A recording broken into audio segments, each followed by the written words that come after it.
thank Mr. Comey, James Comey, the former director of the FBI, for appearing today before the committee to talk with us about Crossfire hurricane and anything else the committee would like to speak with him about. So, give a little brief introduction of why we're here and what we're trying to accomplish. The Foreign Intelligence Surveillance Act is a tool that's been around for a very long time for our intelligence community, the FBI, to make sure that when foreign agents, terrorists, or agents of a foreign government are in our country, they can be surveilled if they're doing things that are threatening to our national security. I think this legislation goes all the way back to the 70s, and it's been used a lot. It's been used in terrorist cases when we suspect someone of being a terrorist. Under the Foreign Intelligence Surveillance Act, we have the legal authority to surveil those people. And you can get a warrant under the Foreign Intelligence Surveillance Act to actually follow an individual around. And I would say, at least on our side, the FISA system is very much in jeopardy. The Carter Page warrant application is very unnerving. The Crossfire hurricane, Crossfire razor investigations, I think have really shaken confidence in the system. And my goal as chairman, and this will go into the next Congress no matter who's in charge, Senator Feinstein, is that FISA needs to be reauthorized, but right now, without substantial reform, I don't think we could get it reauthorized. And my goal is to understand how the system failed, how it got off the rails, and be able to assure the American people and ourselves that what happened here will not happen again. So the Horowitz report is sort of the basis of what I've been trying to do. Mr. Horowitz is the Inspector General at the Department of Justice, and he did a deep dive into the FISA warrant applications of Carter Page, and he found 17 significant errors in admissions, and the committee in its work has found some other things that were pretty disturbing. So we've tried to use the foundational document, the Horowitz report, and I want to thank Mr. Horowitz and his team for their thorough examination of the FISA Carter Page warrant application. They found evidence that the primary Russian subsource was a single individual. They found interviews in January and March of the subsource where he basically said the dossier, which was central to getting the warrant against Carter Page, was bar talk, hearsay, and quite frankly, much worse. We found that the primary subsource, a gentleman named Igor, was actually suspected by the FBI of being a Russian agent all the way back to 2009. And what happened here is, as a result of this information, the FISA court issued an order rebuking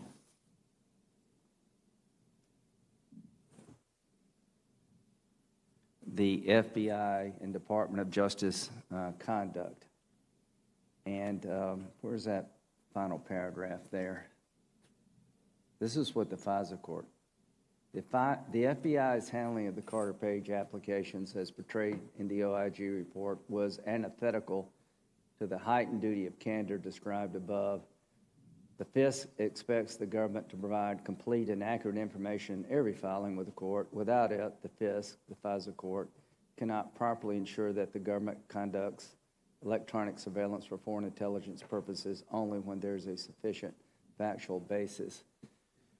So we're trying to find out, as the Committee of Oversight of the Department of Justice and the FBI, how this happened and to make sure it never happens again. So the basis of our inquiry started with the Horowitz report, an independent agency within the Department of Justice, and we're going to look at the FISA rebuke and see if we can find a way to convince the court in the future that this problem has been solved very quickly. Carter Page was on the Trump campaign team. He was one on the national security team, and here's what we learned. If you've had a photo with President Trump, you probably spent more time with President Trump than Carter Page. Carter Page is an interesting character, but the FBI sought a FISA warrant against Carter Page for suspected ties to Russian intelligence operatives. They were unable to get the warrant approved internally just based on contact with Russian operatives. Mr. Page denied knowing half the people, and there's yet to be any indication that he was lying.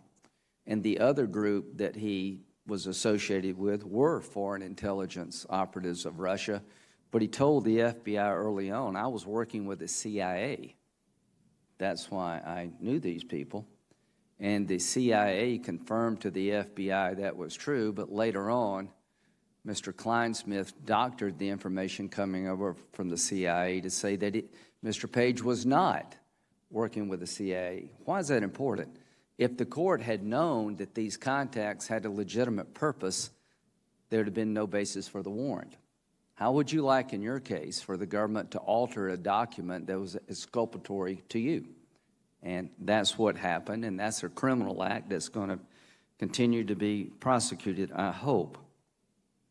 But during the course between October and June of October of 2016 and June of 2017, the dossier that was central and essential to getting the warrant had so many holes shot through it that it became almost a joke. The point is, without the Russian Steele dossier, there would have been no warrant because they tried just based on Russian context. It wasn't until the dossier appears on the scene that they were able to go and get a warrant. The dossier was prepared by a man named Christopher Steele, who was hired by Fusion GPS, that was being paid by the Democratic Party and the Clinton campaign to do opposition research against candidate Trump. He had a subsource. We didn't know until now it was a single individual that he hired named Igor, and we now know that Igor was suspected by the FBI back to 2009 as being a Russian agent / spy, a national security threat to the United States. That's the man that gave all the material to Mr. Steele. I will go in pretty deep detail about how the dossier over time not only became unreliable, it just lost all credibility, and the court was never told of the information that was obtained between October and June. The FBI ignored exculpatory evidence, altered documents from the CIA, had interviews where the subsource disavowed the accuracy of the document, and never submitted any of that information to the court. This, to me, is a stunning failure of the system to work. And I will end with this. Warrant applications are non-adversarial. If they're trying to get a warrant against you or your family, there is no lawyer there to protect you. The court has to rely on the agents, the department, to be honest and forthright when it comes to obtaining a warrant against an American citizen, criminally or even in the FISA arena. So here's the question. What do we do when we find that the warrant application relied upon a document that was fundamentally unsound, that the FBI ignored all the warning signs about this document, misled the court about the author and the reliability of the document, and over and over and over again it was used to keep an investigation of an American citizen alive that we now know had 17 irregularities? What do? We just say, well, that was bad, that's the way it goes. Does anybody get fired? Does anybody go to jail? And I'm saying this to my Democratic friends: if it happened to us, it could happen to you. Every American should be worried about this. This is not just an abuse of power against Mr. Page and the Trump campaign. This is a system failure, and you could be next. So the joint effort of this committee, in my view, should be to make sure this never happens again, starting with finding out who did it, who's responsible, Apparently, everybody's responsible, but nobody's to blame is not the right answer. So my goal is that we can have a deep dive and understand how this happened and working together to assure the American people it never happens again to any political campaign of any party, and that the FISA system can survive this very sad chapter. We're turning the page on a very dangerous chapter in the history of the FISA program. We're trying to start anew, and the only way we can start anew is to find out what happened and hold people accountable. We're not prosecutors here. There are people out there who do have prosecutorial authority. We'll let them decide what to do, independent of us. But it is a responsibility of this committee to try to restore trust in a program that we all need. And we will start that endeavor seriously today and continue until we get to the bottom of it. I have two documents I'd like to introduce for the record. I have an Office of Intelligence Attorney statement. This is the DOJ lawyer that signed off on the FISA application, and the letter says, the attorney advises that had he/she been aware of the significant errors and omissions identified by the OIG, Inspector General, and the errors in the Woods process, he/she would not have signed the Carter-Page FISA applications. The OI attorney further advises that he/she is not aware of any additional errors or omissions in the Page FISA applications or in the Crossfire hurricane investigation more generally that were not identified in the OIG report. This is yet another person saying, if I know then what I know now, I wouldn't have signed this report. Horowitz did a really good job. Rosenstein and Sally Yates said to this committee who signed the warrant application, if I knew then what I know now, I would not have signed this application. This is the lawyer that prepared it saying the same thing. Thank you, Senator Feinstein. Mr. Chairman? Yes, sir. May we have copies of that document, please? Yes, we'll submit it to everybody. Thank you. Thank you very much. Thank you very much, Mr. Chairman. We are here again today as part of the Chairman's examination of Crossfire Hurricane, the FBI's Russia investigation. The President has long claimed that the investigation of his campaign was a witch hunt and a hoax. Contrary to the President's claim of a witch hunt, the Department of Justice Inspector General Michael Horowitz confirmed in a detailed report that the FBI was justified when it opened the investigation into ties between the Trump campaign and Russia. The FBI learned in July of 2016 that the Trump campaign appeared to have advanced knowledge of Russia's plans to release, quote, thousands of emails, end quote, to harm Hillary Clinton and help Trump. The FBI learned this 1 week after WikiLeaks published 20,000 emails that Russia had stolen from the Democratic National Committee's hacked computers. The DNC hack and the possibility that the Trump campaign knew of Russia's plans to interfere in the 2016 election by releasing stolen emails created a significant counterintelligence concern. Mr. Comey has said that the FBI, quote, would have been derelict not to investigate, end quote, and I agree. Special Counsel Robert Mueller assumed control of Crossfire Hurricane after Mr. Comey was fired by President Trump. Mueller's findings confirm that the FBI was correct to investigate. Mueller found that the Russian government, quote, perceived it would benefit from a Trump presidency and worked to secure that outcome, end quote, and that the Trump campaign knew about, welcomed, and, quote, expected it would benefit electorally from Russia's interference. Mueller also uncovered numerous contacts between the Trump campaign and individuals linked to Russia. For example, Mueller found that Trump campaign manager Paul Manafort gave internal polling data and campaign strategy to Konstantin Kilimnik, a Russian intelligence officer.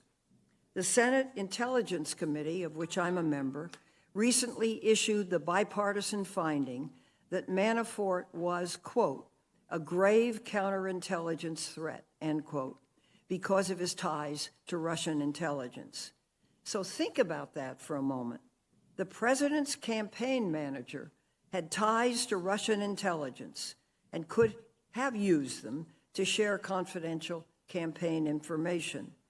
Mr. Chairman, of course the FBI should have investigated. Unfortunately, the president and his allies have been trying to rewrite the Russia investigation since the day it concluded.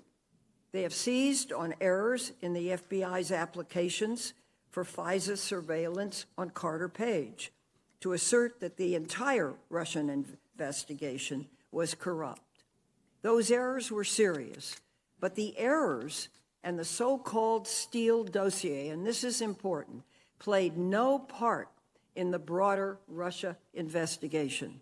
This was confirmed by Inspector General Horowitz and former Deputy Attorney General Rod Rosenstein, who told the committee that none of the Mueller report's findings of criminal charges rely on the Steele dossier, none of them.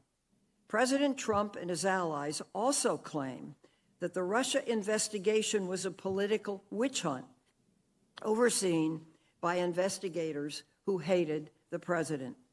But Inspector General Horowitz found no evidence that political bias impacted the Crossfire hurricane, and none of the 10 witnesses the committee has interviewed during the chairman's investigation provided such evidence either. We should not ignore or excuse what happened in 2016. FBI Director Wray and the intelligence community have warned that Russia is interfering in the 2020 election with the aim of denigrating Vice President Biden. We should condemn Russia's current and past interference, not downplay it. And we should insist that the president reject Russia's interference as well. Thank you, Mr. Chairman. Thank you, Senator Feinstein. Is Mr. Comey, our technology, working today?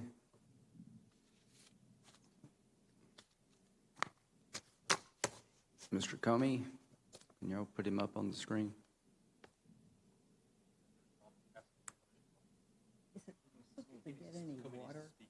Mr. Comey, could you speak, please? That would activate. Yes, I can hear you. Okay, great. Thank you. Will he be on the screen?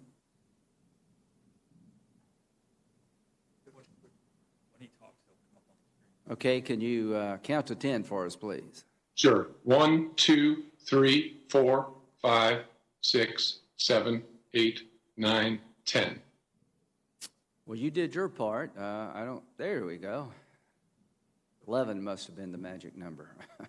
Thank you very much for being with us. Could you raise your right hand, please? Do you solemnly swear that testimony you're about to give this committee is the truth, the whole truth, and nothing but the truth, so help you God? I do. Thank you. You'd like to make an opening statement? You may, if you'd like. I have no opening statement. I'm ready for your questions. Well, one, thank you very much, and I'll take a little more than 5 minutes here, but we'll try to plow through it.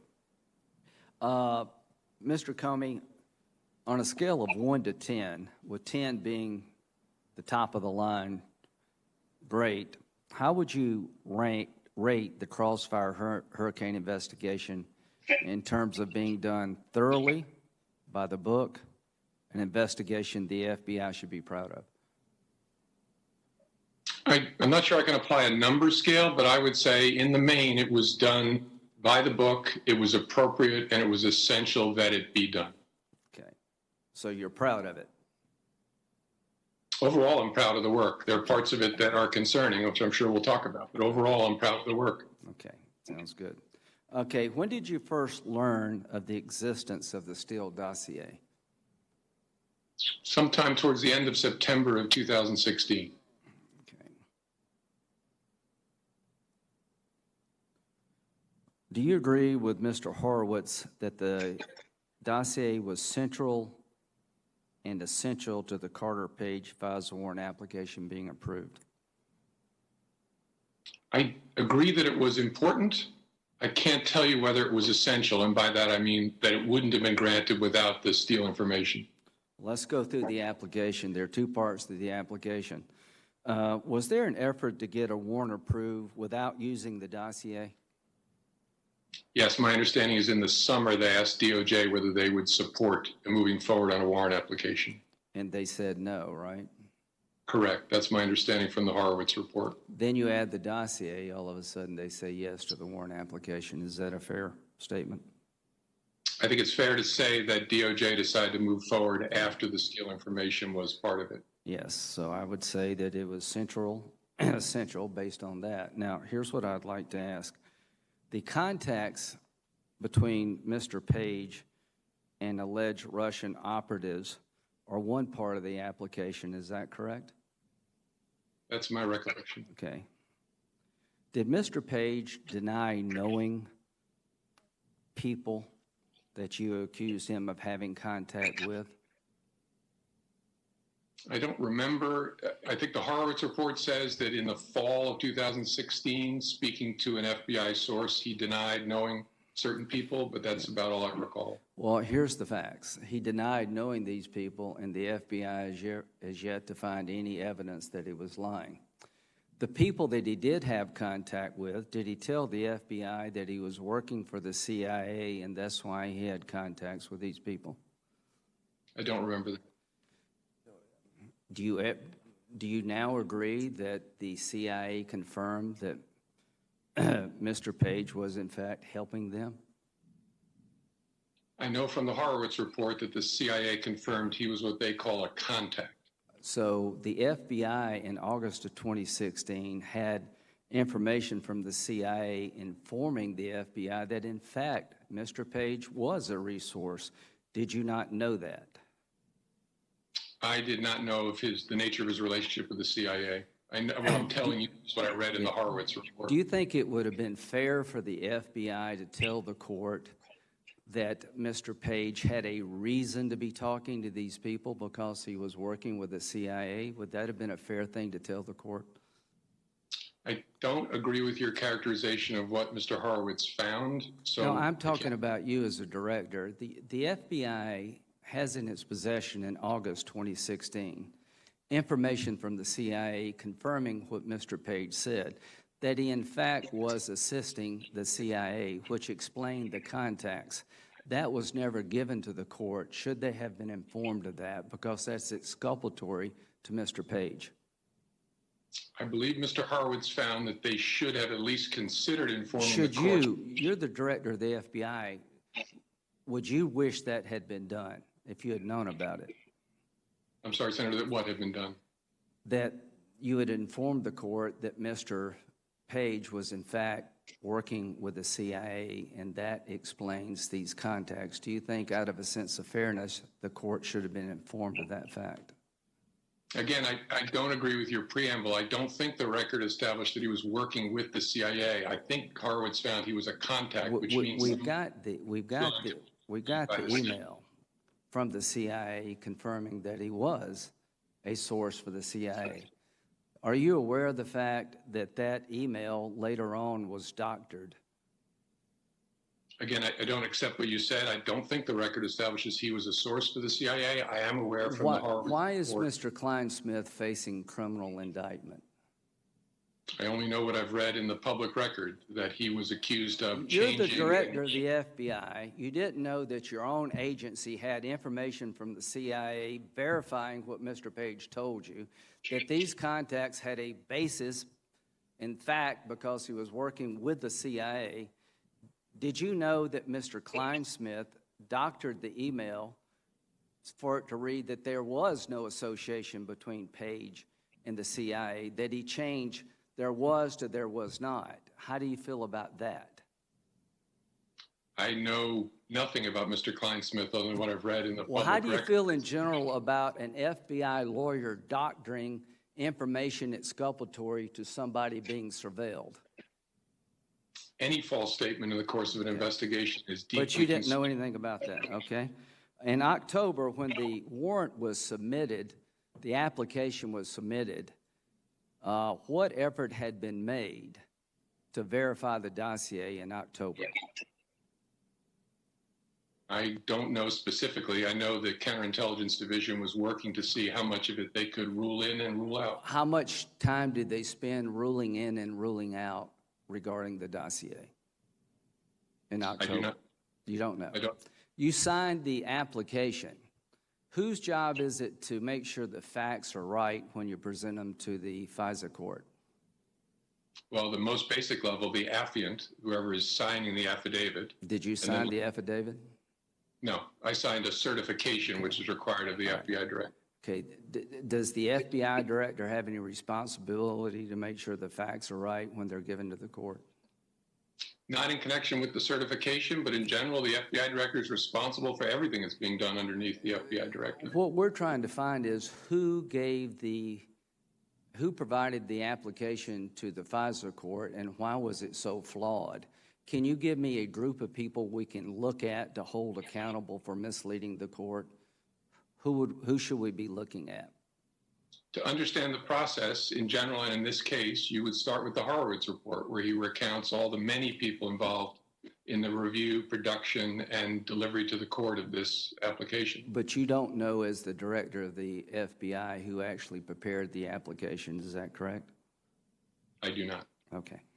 All right. So in October, it's clear, Mr. Comey, there was no effort to verify the dossier before it was given to the court. Do you agree with that? I don't know the answer.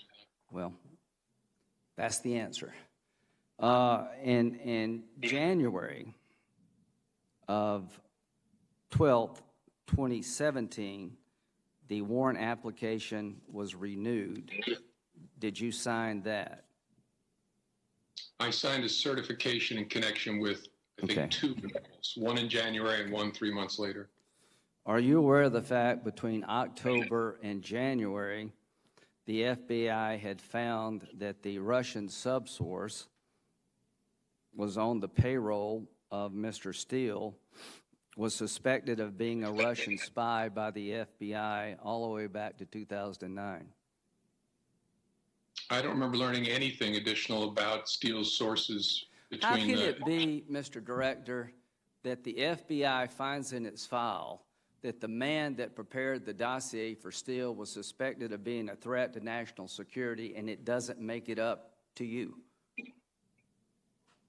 I don't know. I could speculate, but I don't know. I haven't Well, spoken to the I don't want you to speculate. We'll try to figure this all out ourselves. Do you know who Christopher Steele was? When did you find out who he was? When the Steele dossier was briefed to me sometime, like I said, I think late September.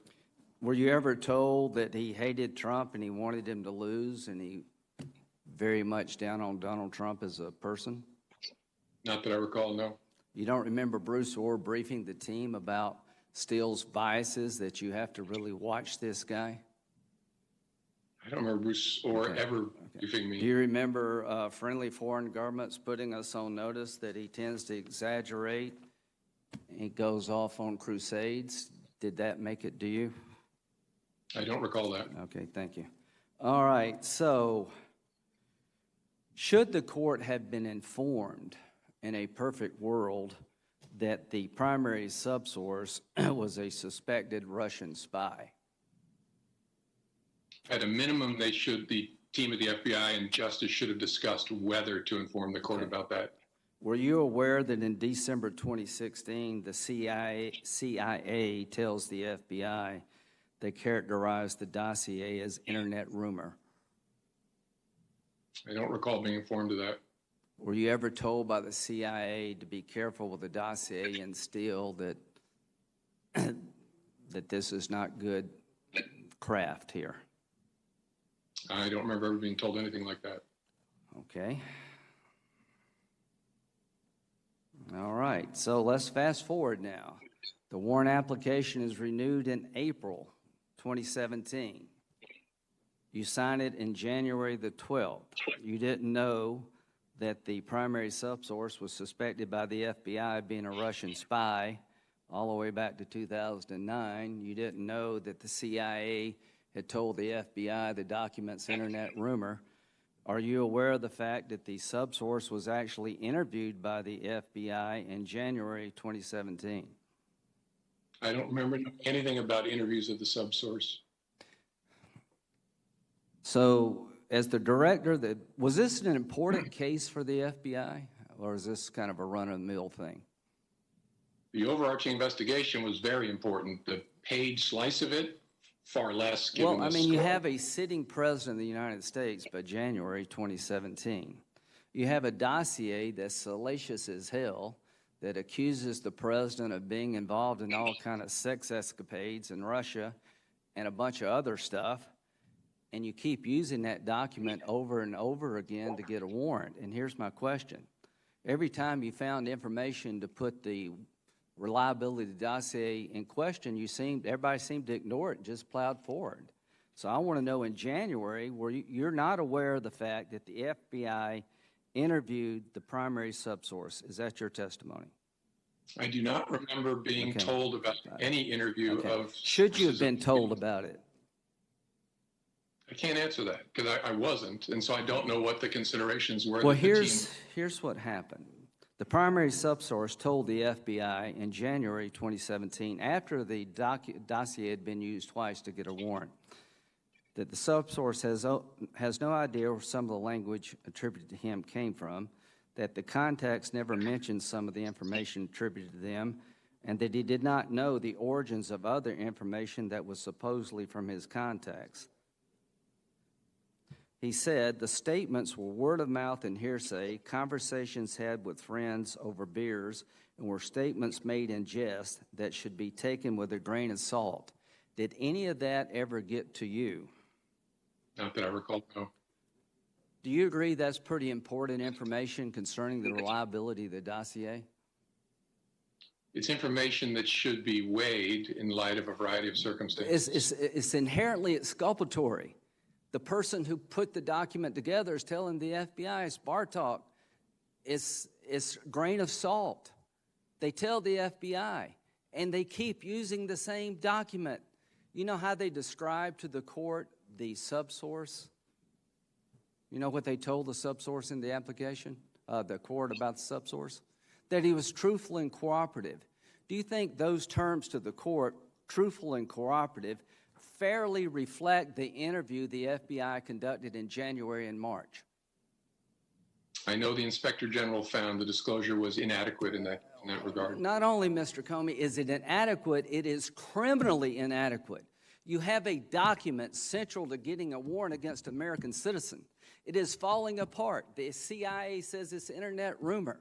The person who prepared it was on a jihad against Trump on the payroll of the Democratic Party. The primary subsource was a Russian agent. When that person was interviewed by the FBI, he disavowed the reliability of the document to the point that it should never have been used again. And my question is, how could the system ignore all that, and how could it be used again in April and again in June?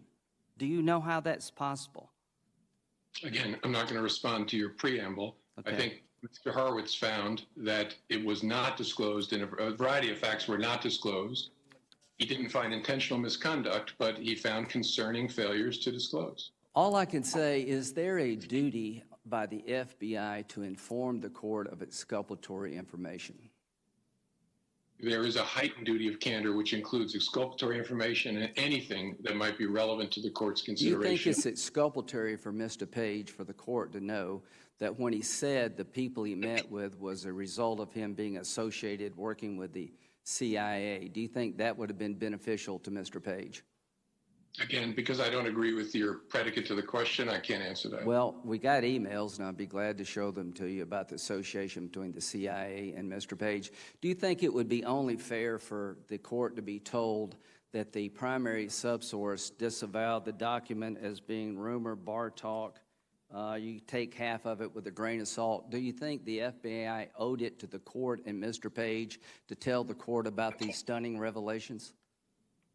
I think Mr. Horowitz found, and it seems a reasonable conclusion, that they should have How informed. could the director of the FBI not know Yes. all of this? How is it possible that the system gathers so much exculpatory information, this internet room recording the CIA, that the actual interview of the subsource disavows the reliability of the document, that the actual subsource was a suspected Russian spy? How could all that happen and not get up to you, the director of the FBI, of one of the most important investigations in the history of the FBI? How is that possible?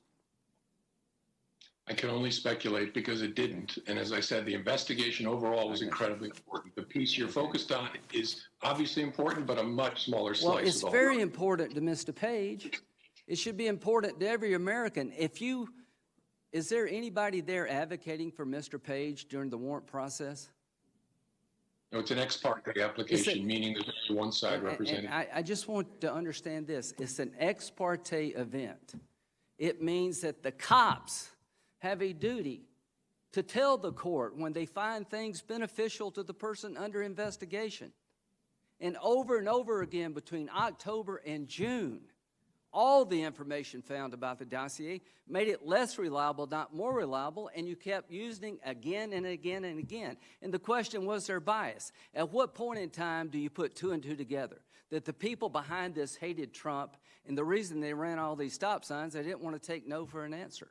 So do you recall getting an inquiry from the the intelligence community in September 2016 about a concern that the Clinton campaign was going to create a scandal regarding Trump and Russia? I do not. You don't remember getting a investigatory lead from the intelligence community? Hang on a second.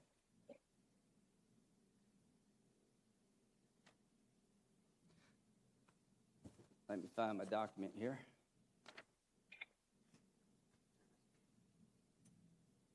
September the 7th, 2016, the U.S. intelligence officials forwarded an investigative referral of to FBI Director James Comey and Assistant Director of Counterintelligence Peter Strzok regarding U.S. presidential candidate Hillary Clinton's approval of a plan concerning U.S.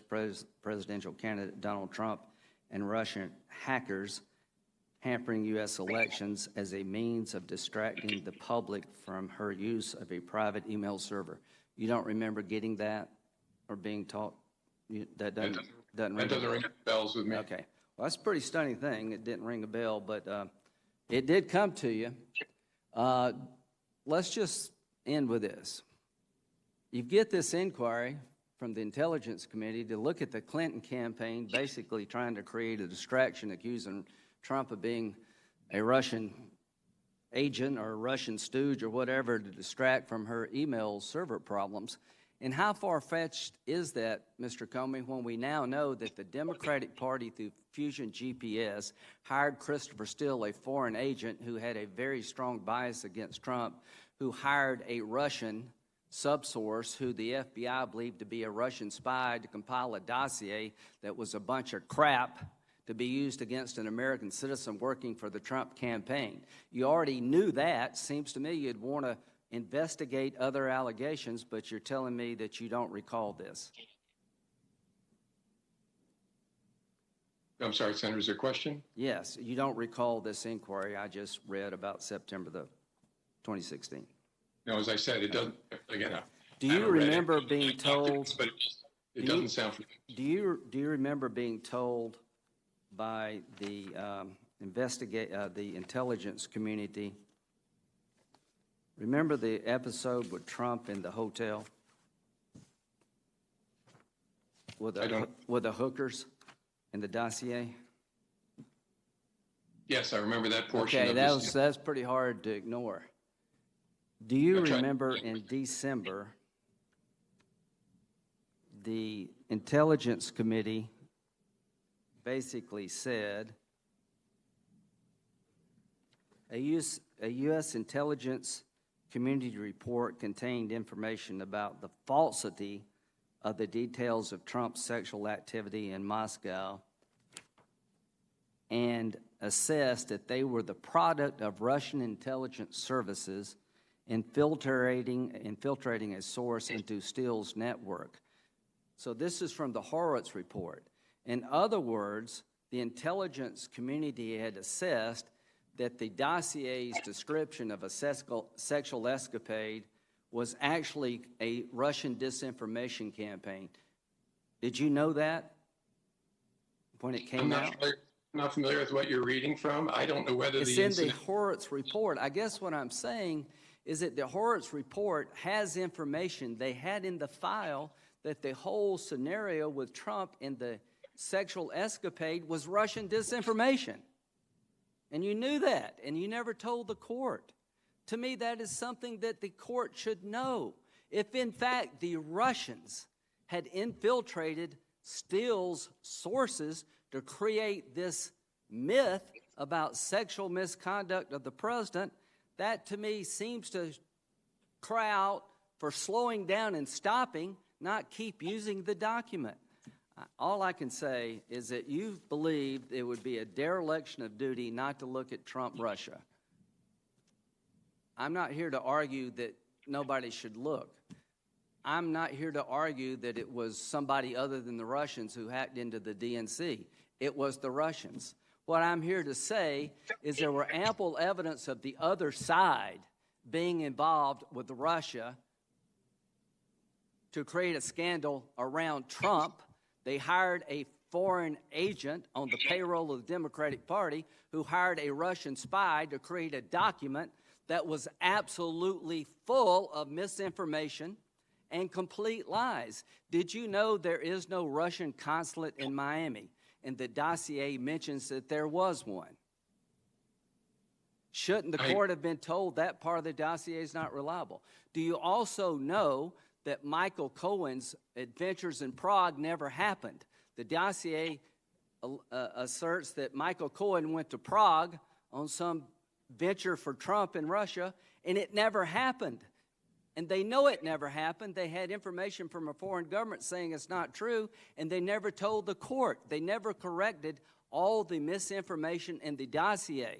It was used over and over again, and they never told the court about how unreliable it was. Is that a small thing or a big thing? Anytime there are material omissions in an application to a judge of any kind, but especially in an ex parte proceeding, it's a very important issue. Did you have a duty to look at any allegations regarding Clinton and Russia?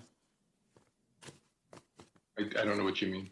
Well, you say you had a duty to look at allegations about the Trump campaign being involved with the Russians.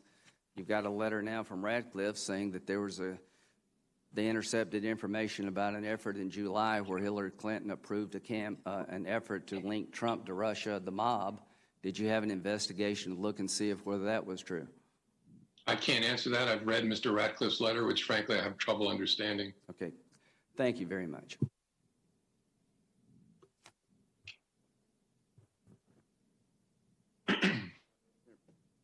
Thank you, Mr. Chairman. The president and his allies argue that the FBI should never have investigated the Trump campaign's ties to Russia. However, Special Counsel Mueller and the Senate Intelligence Committee found that the Trump campaign manager, Paul Manafort, gave internal polling data and campaign strategy to a Russian intelligence officer. The Senate Intelligence Committee issued the bipartisan finding that Manafort was a grave counterintelligence threat. I'd like to put in the record this report of the Senate Select Committee on Intelligence, Mr. Chairman.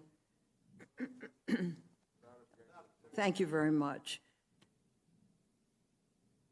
Would you agree that a direct tie between a presidential campaign manager and a Russian intelligence officer is a grave counterintelligence threat? Yes. Could you tell us why, please? Because someone who's occupying a role in the heart of American democracy, running a campaign, is in a position to supply information about that campaign and the workings of our democracy to a foreign adversary. That's the definition of a counterintelligence threat. So you would agree that this type of counterintelligence threat does warrant investigation? Yes, of course. The Senate Intelligence Committee determined that Manafort's presence on the campaign and proximity to Trump created opportunities for Russian intelligence services to exert influence over and acquire confidential information on the Trump campaign. Does the possibility that Russian intelligence services are exerting influence over a presidential campaign create a counterintelligence risk that warrants investigation? Yes, as the Senate Select Committee on Intelligence found last month. Correct. Thank you. Special Counsel Mueller found that Michael Cohen, Trump's personal attorney, pursued the Trump Tower Moscow project on Trump's behalf during the campaign. Is there a counterintelligence concern when a candidate for political office pursues a lucrative business deal in Russia at the same time he publicly claims to have zero interests in Russia? Yes, because of the ability that offers the foreign adversary to have leverage over that individual. Correct. And does this type of counterintelligence concern warrant investigation? It may, depending on what facts you have to predicate the investigation. Thank you. You told the Inspector General that you received no requests from the Obama-Biden White House to investigate members of the Trump campaign. You've also said that if President Obama or a member of his administration asked the FBI to investigate the Trump campaign, your answer would be not only no, but hell no. Did President Obama or Vice President Biden ever ask you to investigate a political rival or to go easy on a political rival? Never. Why would that have been problematic? Because it would compromise the independence of the Justice Department and the FBI's work. If it's a criminal case or a counterintelligence case, it would introduce politics into what should be a fact-driven process. Thank you. U.S. intelligence has assessed that Russia is using a range of measures to primarily denigrate former Vice President Biden, end quote, and, quote, boost President Trump's candidacy, end quote. FBI Director Wray has said that Russia's anti-Biden efforts have been very active. President Trump has said that he would take damaging information on a political opponent from a foreign adversary, and that he would not commit to informing the FBI. He publicly asked China to investigate Joe Biden and was impeached for pressuring Ukraine to investigate Biden as well. Are you concerned that Trump will embrace and use Russian interference efforts to his advantage, excuse me, as he did in 2016? Well, I'm a private citizen now, so as a private citizen, yes, and he said that he would. Thank you. Thank you, Mr. Chairman. Thank you, Senator Grassley. Yeah. Thank you for your appearance here. On January the 6th, 2017, the Obama administration issued its intelligence community assessment on Russian interference in recent elections. That assessment included Annex A, which said that the FBI had identified and unidentified sources relating to the Steele reporting and Russian investigation. Prior to that, in December 2016, the FBI had identified Steele's primary subsource and knew that he was a subject of counterintelligence investigation. You either knew or should have known that the primary subsource was subject to counterintelligence investigation when you made efforts to include the Steele dossier in the assessment. Did you make any effort to ensure that Annex A identified that some sourcing may have been from a suspected Russian spy or otherwise unsubstantiated? If not, why not? I don't remember any information reaching me about any investigation of a source of Steele's. And I know now from the public record there was some investigation back in 2009. That can cut both ways, so I don't know how the people working on the investigation thought about it. Okay. The primary subsource was a suspected Russian spy.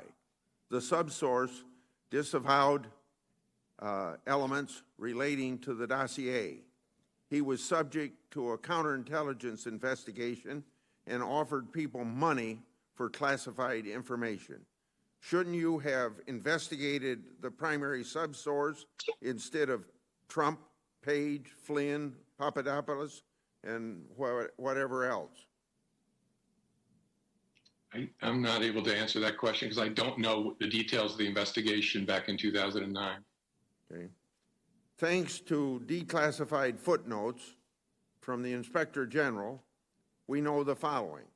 1, the FBI knew the Russians had the intent to target Steele.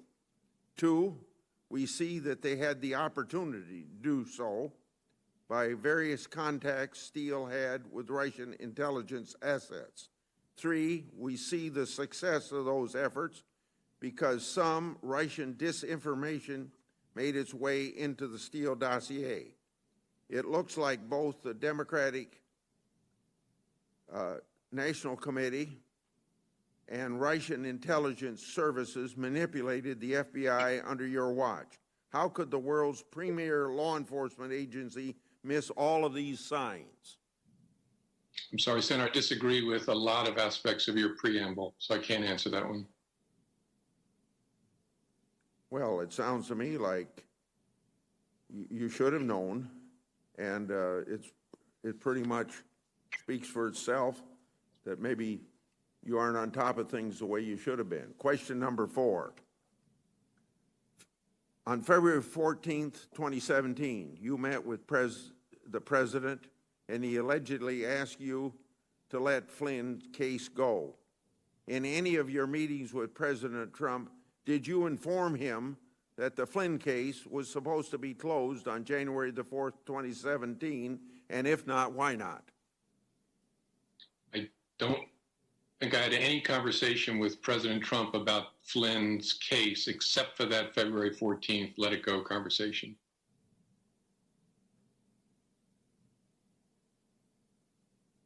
Well, if you had that conversation, then couldn't you have informed him that the Flynn case was supposed to be closed on January 4th, 2017? I don't know why that would be a relevant fact for any conversation about Flynn lying to the FBI. On January 12th, 2017, email to James Clapper, you stated that, quote, "We have concluded that the source, Crown, is reliable." On January the 12th, 2017, the FBI received a report outlining inaccuracies related to Steele's reporting about Michael Cohen. The report also assessed that the information was part of a Russian disinformation campaign. That same day, you signed a FISA renewal. The FBI received another report on February 27th, 2017, that also stated parts of the dossier were false and subject to Russian disinformation. You signed another FISA renewal on April 5th, 2017. Steele is clearly not a reliable source. Why did you say otherwise, and why did you approve the FISA application in light of the evidence? What I said about Mr. Steele that you read at the beginning of your preamble was what I believed based on what I had been told. And the rest of the reports you've listed, I don't remember learning about them or being told about them, so I can't comment on whether they're accurate or not. Did you ever speak with President Obama or Vice President Biden about any aspect of Crossfire hurricane? If so, what did you discuss?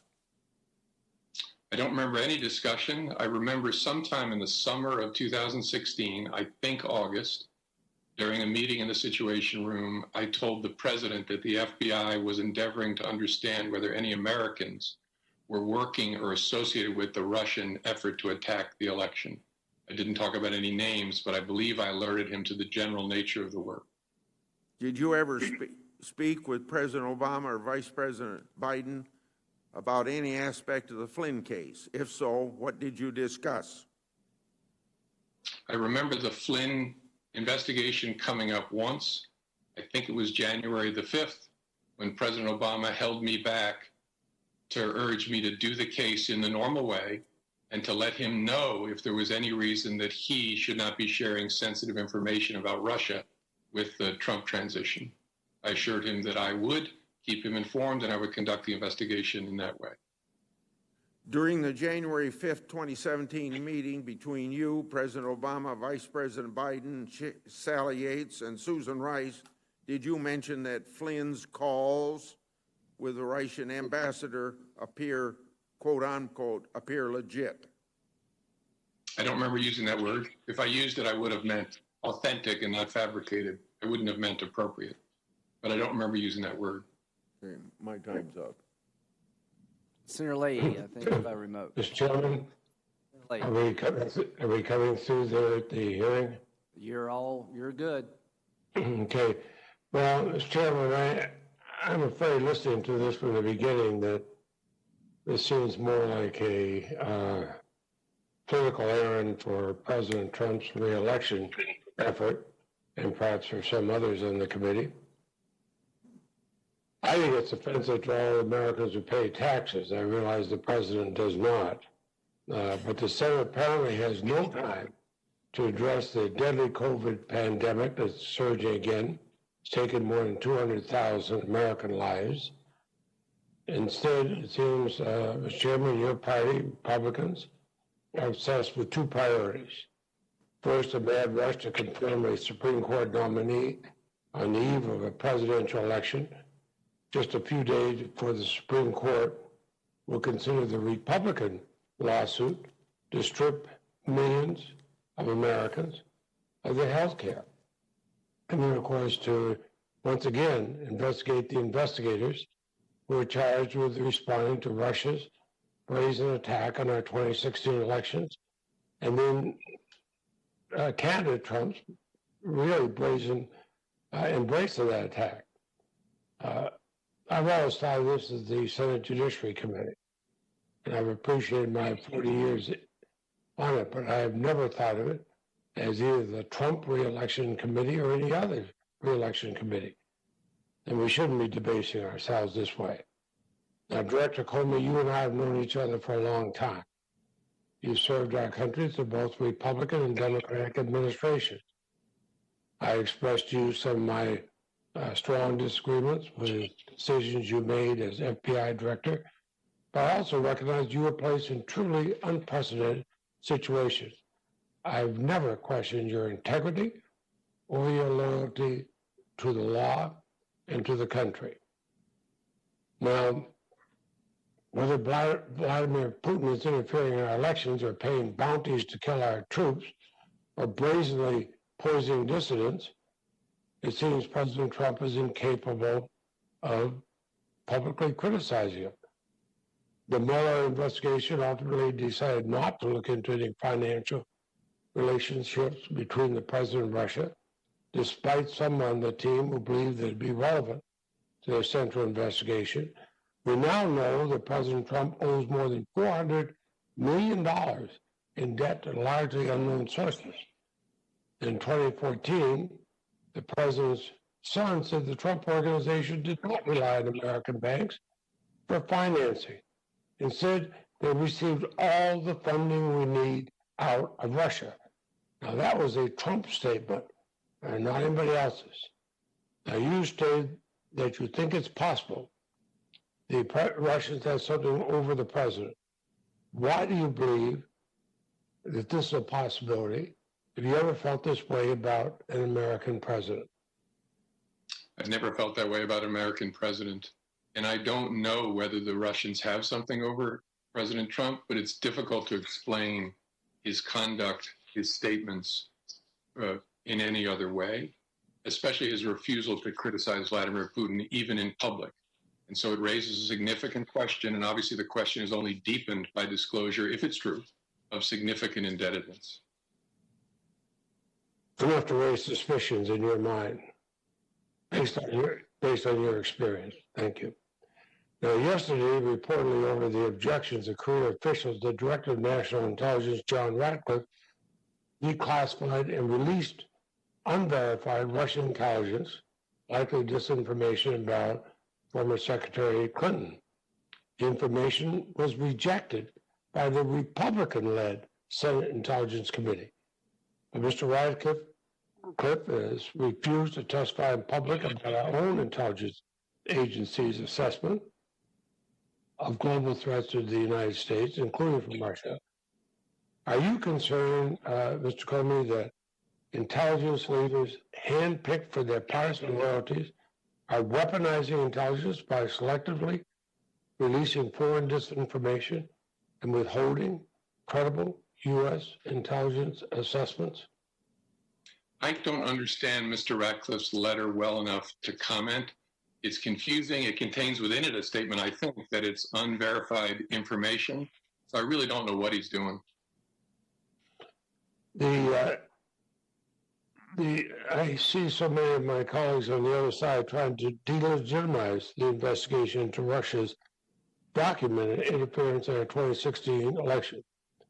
We know from our own reporting that Russia is again trying to interfere in our 2020 election. Just this month, FBI Director Wray testified that Russia is very active in its efforts to influence and undermine the 2020 elections. If you had to convey one message to the American people about the persistent threat of Russian interference in our democracy or any foreign interference, what would it be?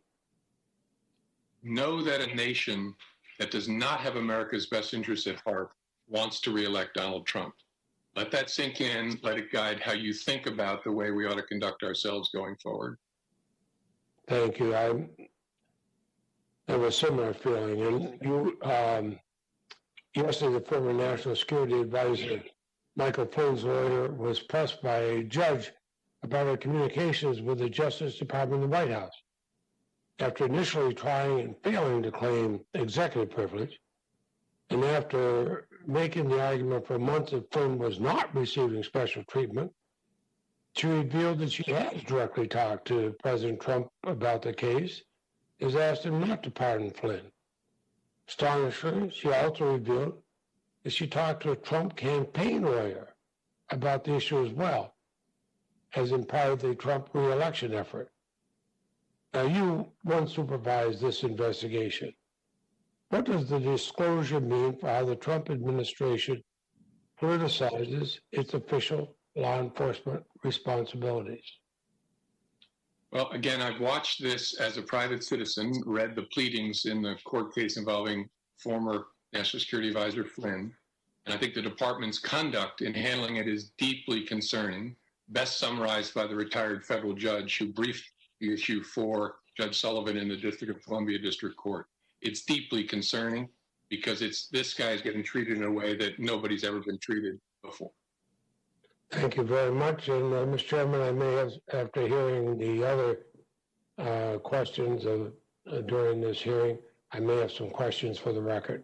Absolutely, Senator Leahy. Senator Cornyn. Director Comey, is it appropriate for the Federal Bureau of Investigation to influence a presidential election?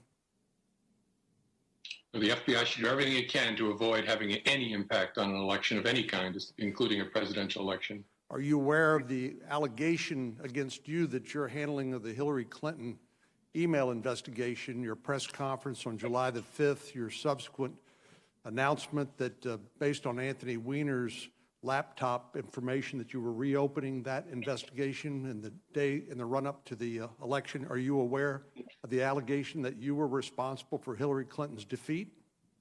Yes, I'm aware of that allegation. Does that concern you? It concerns me whenever anyone has questions about whether the FBI is conducting itself in a competent, honest, independent way. Did you call the Steele dossier salacious and unverified? I called a portion of it that related to alleged sexual activity. I think that's the term I used to describe that. You did not refer to it as unverified? I think the term salacious and unverified, again, it's not all that important, but I think I reserved that for the sex part of it. the entire dossier was something we were trying to see if we could rule in, rule out. So the entire thing as to the FBI was unreviewed when it came in the door, and there was an effort to see what was true and wasn't true. Short of Inspector Horowitz's report, are you aware of any verification of the Steele dossier by the FBI? Sorry, Senator, I'm not tracking the question. I apologize. We got a comprehensive report from Inspector General Horowitz on the Steele dossier, but before the Inspector General's report on the dossier, which tells us a lot about what we know now that we didn't know then, did you know that the information that was reported by Inspector Horowitz that should have raised questions about the reliability of the Steele dossier? Oh, I see. I'm sorry. I learned a lot about the Steele material and the subsource interviews from the Horowitz report that I didn't know before then. Can you rule out the possibility that the Crossfire hurricane investigation was predicated in part on Russian disinformation? I think so. I think both your colleagues on the Senate Intelligence Committee and the Mueller report and the Inspector General found that it was predicated based on credible information from a friendly foreign nation's ambassador.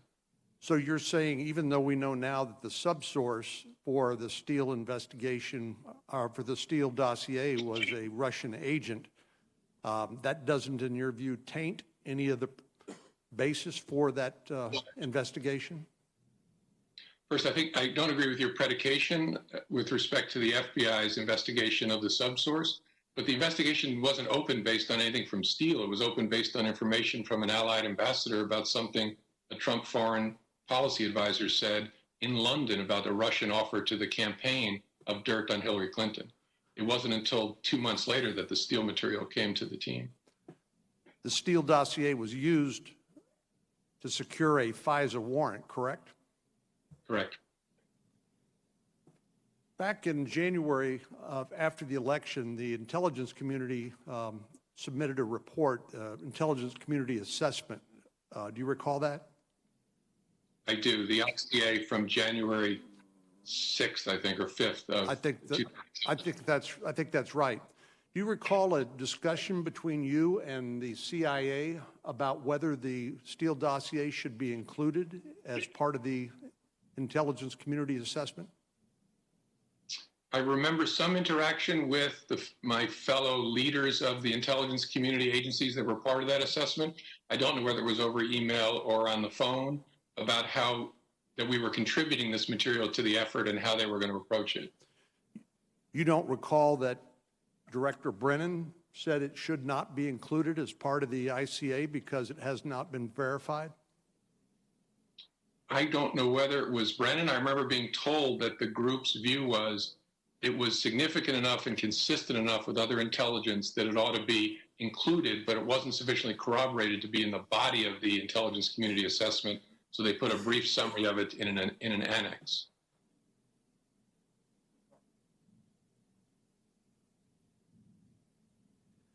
Mr. Comey, you're aware that when we try to reauthorize laws like the Foreign Intelligence Surveillance Act, which is essential to our ability to protect the national security of the United States, there are members of this body and people on the outside who question whether Congress should have that authority, the intelligence community should have that authority, because they think those tools will be abused. Are you familiar generally with that? Yes, I've participated in those reauthorization debates throughout a lot of my career. I know you have. Does it concern you at all as a former leader in the intelligence community, as director of the FBI, that the questions that have come up as a result of the Horowitz Inspector General report, the information we know now about the flaws in the Crossfire hurricane investigation, including the use of the Steele dossier, the inclusion of less than complete and accurate information by an FBI attorney as part of the predicate for that. Does it concern you that the questions that have been raised here will make it harder, perhaps even impossible, for Congress to come together and reauthorize important tools like the Foreign Intelligence Surveillance Act? Yes, and it concerns me even more that the Inspector General found mistakes in every FISA application that he reviewed, well beyond the particular case we've been talking about. So yes, it concerns me.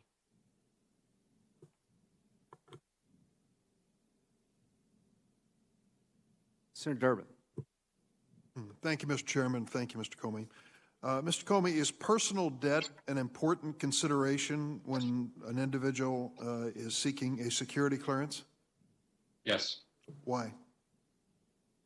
Because a person's financial situation could make them vulnerable to coercion by an adversary and allow an adversary to do what we try to do to foreign government officials we find are indebted, and that is recruit them to our side. So it's a serious issue. Go ahead. I'm sorry. So it's a serious issue in any background review. So someone with substantial personal debt may be vulnerable to influence by a foreign adversary? Yes, a government official. Yep. Director Comey, it's been publicly reported that President Trump has a debt of over $421 million, personal debt, most of which has to be repaid in the next few years. My source, New York Times, September 27th. So as a general matter, are there serious risks when someone with hundreds of millions of dollars in debt, personal debt, has access, as the President does, to all of the country's classified and sensitive information? It's a serious concern when anyone seeking or with a clearance has that kind of financial vulnerability. I don't know the circumstances, particulars of the President's case, but in general, yes. If the President disclosed his income tax returns, we might be able to know a little more. Let me just say this. This is an important committee with a great history. I've said that before, and I mean it, and I can certainly point to many times in history where the Senate Judiciary Committee was the leading committee, investigative committee, when it came to the United States Senate. I think it is entirely appropriate that we are meeting today to discuss Russian influence on American elections. I can't think of anything more insidious than Vladimir Putin trying to affect the outcome of the American election and overruling the verdict of democracy by the American people. It is a great issue. It is an important issue. There's one problem. Today we're focusing on the wrong election. Today we're focusing on the election of 2016 instead of the election of 2020, the one that is merely 5 weeks away. FBI Director Wray testified earlier this month that Russia is, quote, very active in the 2020 election. Director Wray said Russia is exerting, quote, malign foreign influence in an effort to hurt the Biden campaign. Direct quote. That would seem to be something that the Senate Judiciary Committee might be interested in. Not only that there's a possibility of interference with the American people voting for President of the United States, but that interference comes from a foreign source, Russia, and they really have their favorite in the race, and their favorite appears to be the incumbent president. And yet we are not taking a look at that today. We are going back on a trip down memory lane to 4 years ago to decide whether or not certain documents were handled properly, and I will concede the fact some were not. But let's be honest. If we were doing our job, we'd be talking about the 2020 election, whether American law is adequate to discourage the Russian intervention, and what steps we are taking as a nation to protect the integrity of the election process. We are not doing that because the agenda here is all about a dossier written 5 or 6 years ago. Well, that may be of interest to some, but not to most of the American people. And I think it really comes down to some fundamental questions. Why, if we are embarking on this escapade into 2016 and what preceded the Russian interference in that election of 2016, why did we decide as a committee on a partisan basis to reject my effort to include subpoenas of Trump campaign manager Paul Manafort and so a Russian agent Konstantin Kilimnik? If we wanted to know everything about 2016, why wouldn't we subpoena them? But yet, on a partisan roll call, this committee decided not to. Not interested. Don't want to get into probing it. We have lots of questions today of Director Comey as to whether he read every document, when he read it if he did, what impact it had on him. But when it came to these two key witnesses whose names appear over and over and over again in the Russian interference of the 2016 election, this committee, on a partisan roll call, rejected my effort to extend subpoenas to these two individuals. Is there some information we don't want to know from those two people? I think there's a lot of questions that have gone unanswered. I also want to make it clear this notion about the Steele dossier.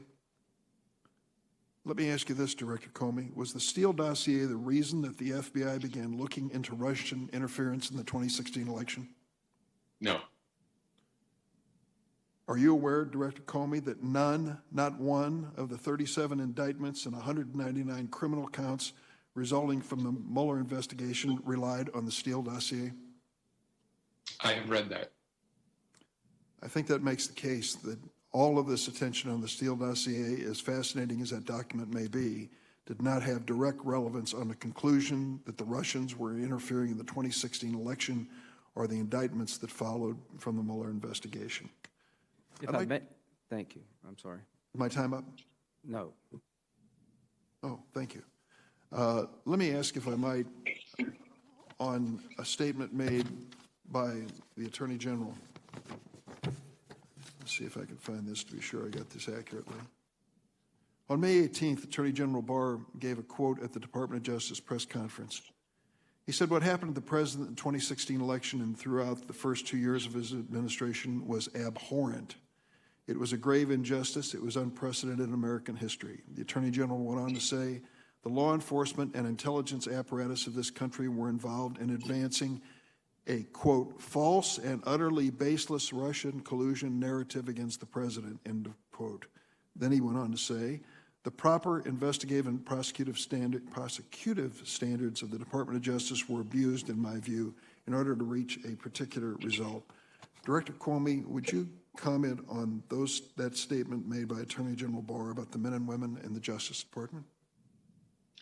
He says that a lot. I have no idea what on earth he's talking about. This was an investigation that was appropriately predicated and opened, that had to be opened, and that was in the main conducted in the right way, picked up by the special counsel, led to the indictment of dozens of people, and a finding by your colleagues in the Senate that the head of Trump's campaign was a grave counterintelligence threat to the United States of America because he was funneling information to a known Russian intelligence officer. The notion that the Attorney General believes that was an illegitimate endeavor to investigate that mystifies me. Thank you, Director Comey. Thank you. If I could just respond a bit to what Senator Durbin said about the committee. I'm not here to suggest that the Russians did not interfere in the 2016 election. They did. Would they try to interfere in 2020? They would. They are. Is China trying to interfere? Yes. So we've have briefings about this. I'm very concerned about it. But what brought us here today is that I supported legislation with my colleagues on this side of the aisle and your side of the aisle to make sure Mr. Mueller could do his job without political interference. Well, after 2.5 years and $25 million and 60 FBI agents, that job is done. Not one person has been charged with colluding with the Russians in the Trump world, not one. Now, when we look into the work product, and I've asked Mr. Mueller to come and tell us about the Mueller investigation, he has chosen not to come. If you want Mr. Weissman to come, I would invite him. The committee is trying to save the FISA system. The FISA warrant applications against Carter Page should make every American concerned about how off the rails this system got. That the document necessary to get the warrant against an American citizen, the key document, was prepared by somebody on the Democratic payroll who hired a Russian suspected spy, and all the information in the dossier fell apart over time, and the court was never informed of the exculpatory evidence that was coming in. And what astounds me the most is that the director of the FBI in charge of this investigation involving a sitting president is completely clueless about any of the information obtained by his agency throw suspicion over the document, that the subsource was a suspected Russian agent, that when he was interviewed, he said it was all bar talk, hearsay, should be taken with a grain of salt, that the CIA told the FBI in December, this is internet rumor. None of that made it to the court. None of that. And he didn't know any of it. How is it possible that an investigation at this level, that none of this information that's damning to the case against Mr. Page never makes it to the top? And you want us to reauthorize this program with a system like that? Everybody's responsible, but nobody's responsible. Somebody needs to be responsible for misleading the court, excluding information to the court that was exculpatory, that would have mattered. How would you like your client to be treated like this? So my point is, I am trying my best to understand how the warrant application failed so many times, how the court was abused over months, and nobody seems to be as concerned about it as I am. Well, count me in about being concerned about Russian interference in 2016 and 2020, but if this committee does nothing else, it is up to us to find out how it got off the rails, how an FBI lawyer could doctor a document that was exculpatory to the subject of the investigation, be charged with a crime. How could that happen? Is there no checks and balances in the FISA process? Is there no duty to be candid with the court when you find something exculpatory? How do you present a document full of information? There is no consulate, Russian consulate in Miami. You had information, the whole sexual escapade thing was Russian disinformation, and it never made it to the court. How are we supposed to trust this system without fundamentally changing it and holding people accountable? One last question to you, Director Comey. I'll turn it over to Senator Lee. Knowing then what you know now about all the things that we've come to find, would you have still signed the warrant application against Carter Page in October, January, and April? No, I would want a much more complete understanding of what we were. Thank you very much. Senator Lee. You know, Mr. Chairman, it's a technical thing, but when you speak over the witness, your voice blocks out what the witness said, so we don't know what the witness said. Okay, I'm So sorry. I think it would be helpful if you allowed the witness to Yeah, I'm complete his sorry. answer. Yeah. In a regular hearing with Yeah. the witness here, we can Okay. hear what the witness is saying, and Could the you repeat your answer? stenographer Fair can enough. put it down. Fair enough. But Yeah. you block him out as soon I'm as you will sorry. talk over him. I'm sorry. So if Could you you could let him repeat? finish. I'm sorry. Repeat your answer. I'm sorry. My answer was no, not without a much fuller discussion of how they were thinking about their disclosure obligations to the court. Thank you very much. Thank you, Senator Whitehouse.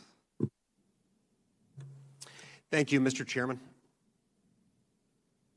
This is an issue that's concerned me for a long time.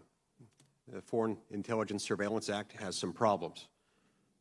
Those problems have been on live display today. They've been on live display over the last few years. I've been working over the last decade to try to reform them. I've forced a number of bipartisan proposals to do precisely that. Most recently with the Lee-Leahy Amendment, one that passed the Senate, that would have passed the House, but the vote for it was canceled. I hope still to get that passed. It is a dangerous thing to provide the enormous investigative power of the United States government with as much authority as it has, and then to put that in a private, secret set of proceedings. These have worried me for a long time. We've got to reform them.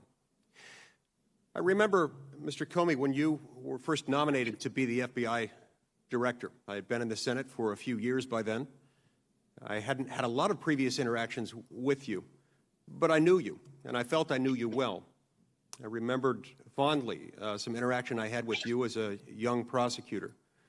You visited the U.S. Attorney's Office in Salt Lake City, and you gave us a really encouraging speech in which you gave your heartfelt sentiments about what it means to be an assistant United States attorney. I remember specifically your admonition that it's important in a job like that where you have to see things that, as you put it, people shouldn't have to see. It's important to love someone. It's important to dot your I's and cross your T's. And I remember something inspiring you said. You said, if somebody woke me up, at the time you were serving either as the Deputy Attorney General or the head of the Criminal Division of the Department of Justice, I'm not sure which. You said, in the middle of the night, if someone woke me up and they would say, who are you? I would identify myself as an Assistant United States Attorney because deep down, that's who I am. That inspired in me for many years a level of commitment when representing the United States government to make sure that I was thorough. You inspired me. For that reason, when you were nominated to the position of FBI Director, even though I had some grave concerns with the FBI and how it was administering FISA at the time, I trusted you. I believed that you would act in good faith when I asked you in my office and later in committee hearings, first in your confirmation hearing and then in all of our subsequent oversight hearings, what you would do to help make sure that the FISA process was respected and not manipulated. You gave me your word. And having established that brief relationship with you all those years earlier, I trusted you. I have to say today, I'm very disappointed to see that those promises now to me seem very insincere. Now, Mr. Comey, with all due respect, you don't seem to know anything about an investigation that you ran. So how can you now, as a private citizen and former FBI director, show up and then speculate freely regarding any alleged ties between President Putin and President Trump? I heard you say just a moment ago, now I hope I misunderstood you. Please correct me if I did. I think I heard you say that you still speculate they might have something on President Trump because of how President Trump refers or doesn't refer to President Putin in public. This, of course, takes into account nothing about the fact that sources you've relied on in the past have turned out not to be accurate. You didn't identify the inaccuracies subsequently to the FISA court. It acknowledges nothing about the fact that there are perfectly reasonable explanations as to why one leader would refer to a foreign leader in a certain tone, or the fact that this is the same tone that he uses in referring to other world leaders, particularly those world leaders in parts of the country where we've had some issues. So honestly, how can you as a private citizen now come to us and in your capacity as former FBI director and speculate so freely regarding these alleged ties when you don't seem to know anything about this investigation that you ran? I'm sorry, Senator. I can as a private citizen because I have eyes and ears. And I said in response to the question, that's how it strikes me watching the president in Helsinki take Putin's side against his own intelligence community and lots of stuff like that. And so I separate the two. I agree with you. There are serious reasons to worry about the FISA process when the Inspector General found errors in every FISA application. And that's a really important thing to dig into, and I respect this committee looking at it. And so that's how I think about those two things. Okay. I'm glad to hear that we share that in common. That's something we can build on. That's fantastic. But why do you not think that you had a duty to provide all the information to the Foreign Intelligence Surveillance Court? I mean, you signed the renewal application, did you not? I signed the certification, which is very narrow. Got it. What does that mean? What the heck does the certification mean? If you weren't required to know, and in fact did not know what was in there, and if you didn't have any duty to provide all the information to the court, what does that certification mean? Well, I was trying to say, Senator, when you started speaking again, the certification is narrow that the FBI director has to sign, but that doesn't change the fact that the FBI has a duty of candor, of heightened candor to the FISA court, and it wasn't met according to the Inspector General here. That's a separate question from whether the FBI director should have been briefed on the individual portions of the Carter Page investigation. I know people care about that. Much more important, why were there material omissions, not just in this application, but in all the applications that the Inspector General looked at? So I think that's a really important question. Okay. We have to remember that the only reason, the people who did this, I'm confident, number one, the circumstantial evidence suggests that there likely was a political motive. In fact, one of the reasons that we know that is that in various documents that we've obtained, we can see political motives coming into consideration. But in many instances, those individuals didn't believe they had any chance of getting caught. They believed Hillary Clinton was going to win. Had she won, in all probability, none of this would have come to light. How should this strike the American people, the average American citizen, knowing that any American citizen could get caught into the same type of trap, could become the subject of an investigation rooted in the Foreign Intelligence Surveillance Act? It would never come to light.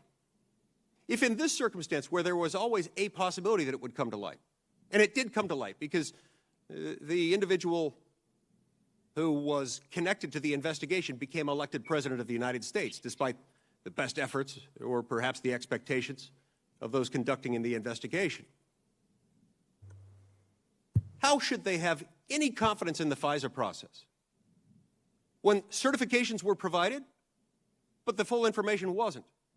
When the duty of candor to the court wasn't met? When no one seems to take accountability for anything, and this entire process is handled in secret with a malleable standard, leaving it almost without accountability?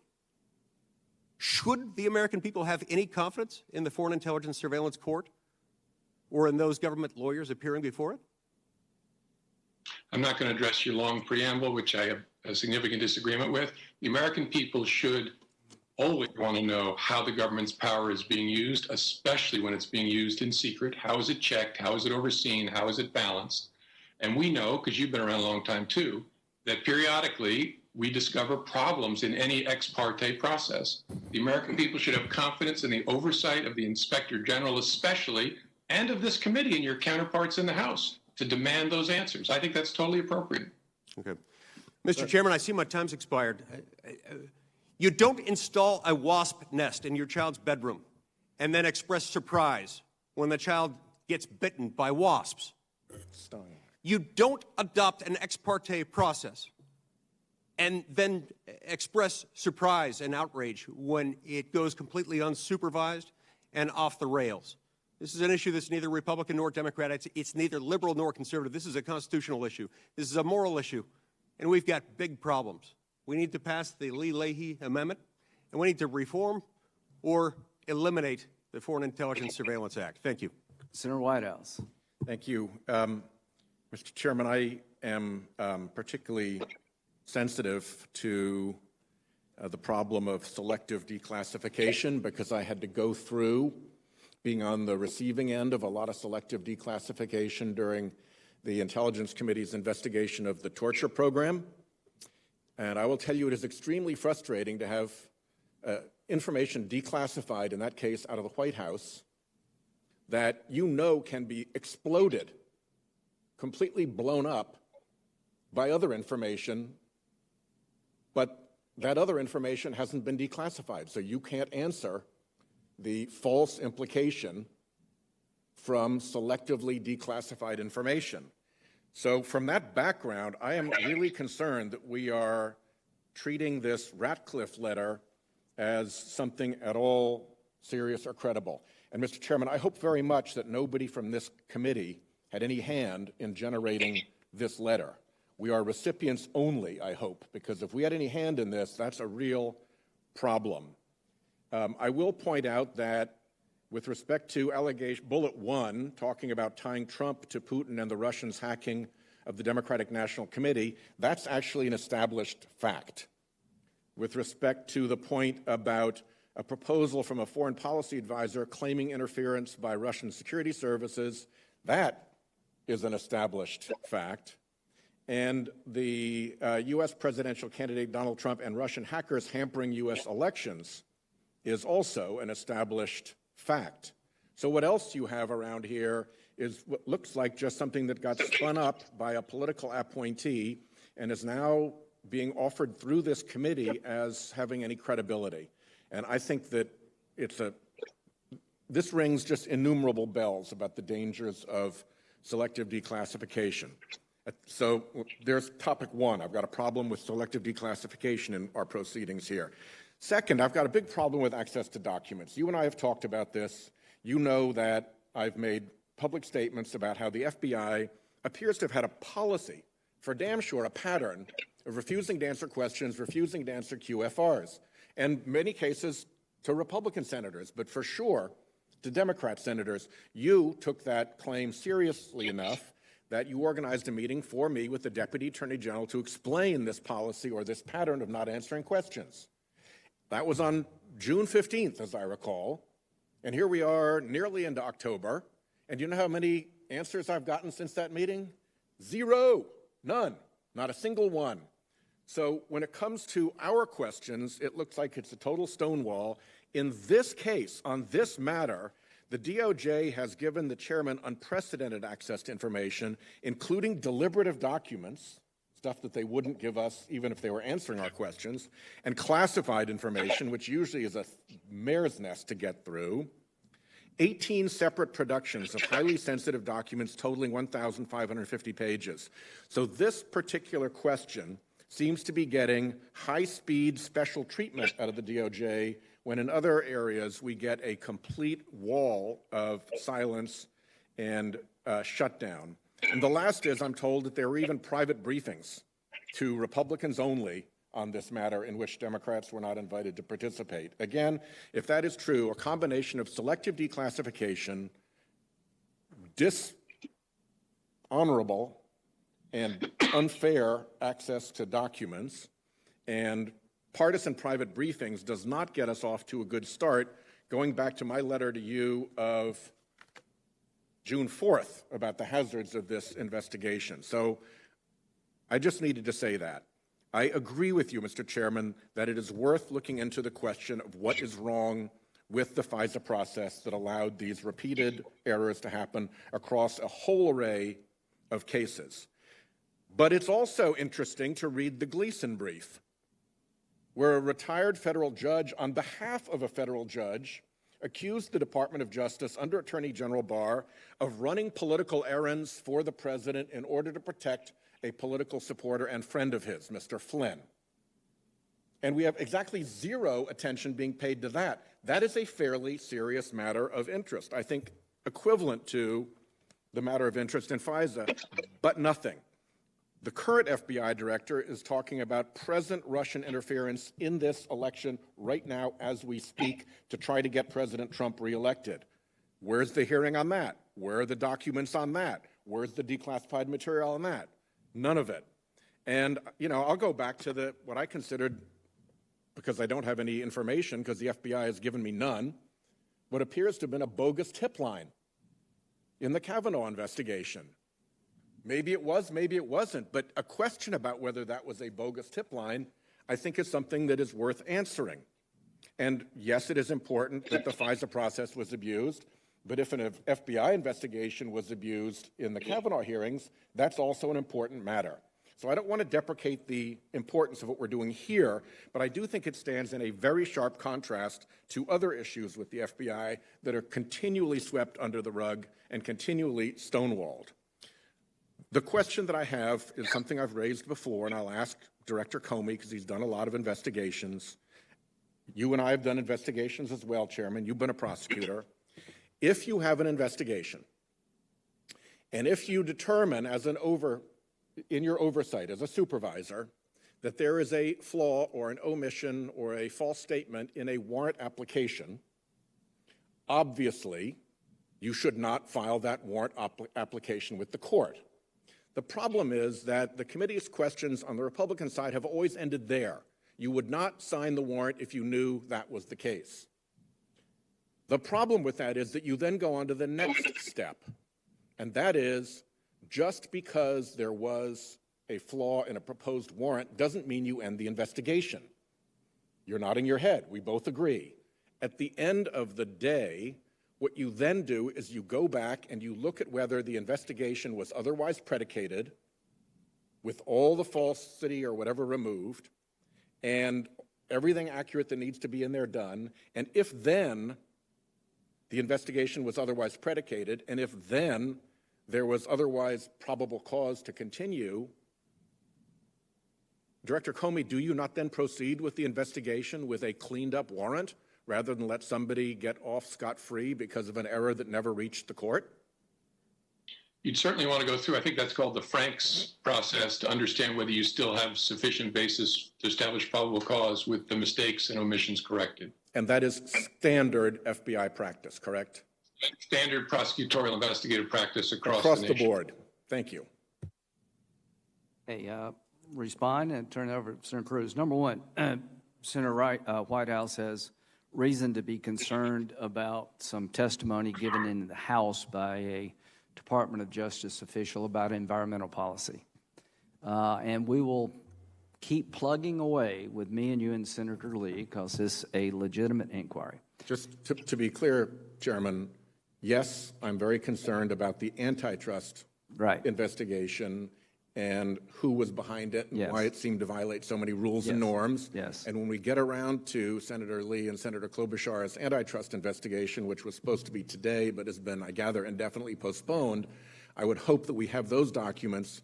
But the list that I gave to the Deputy Attorney General of all of the QFRs that I've not had answers to and of all of the questions and letters I've not had answers to goes well beyond that one issue of the Del Rahim investigation of fake investigation, and it would seem, but we'll see, of the auto companies. Yeah. And just to make it clear to the public at large, because the Carter Page warrant application was incredibly flawed, doesn't mean you can't look at other things. The question for me has always been, okay, let's look at all things Trump. And the dossier, they accused Carter Page as having a relationship with Manafort, and that's where he's passing all this information. Carter Page never talked to Manafort. That's things that the court should know, allegations being made.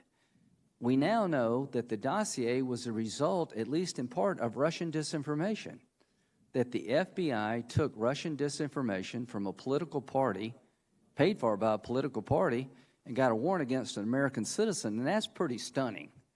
And we got to do something. Somebody needs to go to jail or get fired over that. Now, the question has always been, did the FBI have the same zeal looking at Trump? Let's put it this way. Everything Trump got looked at.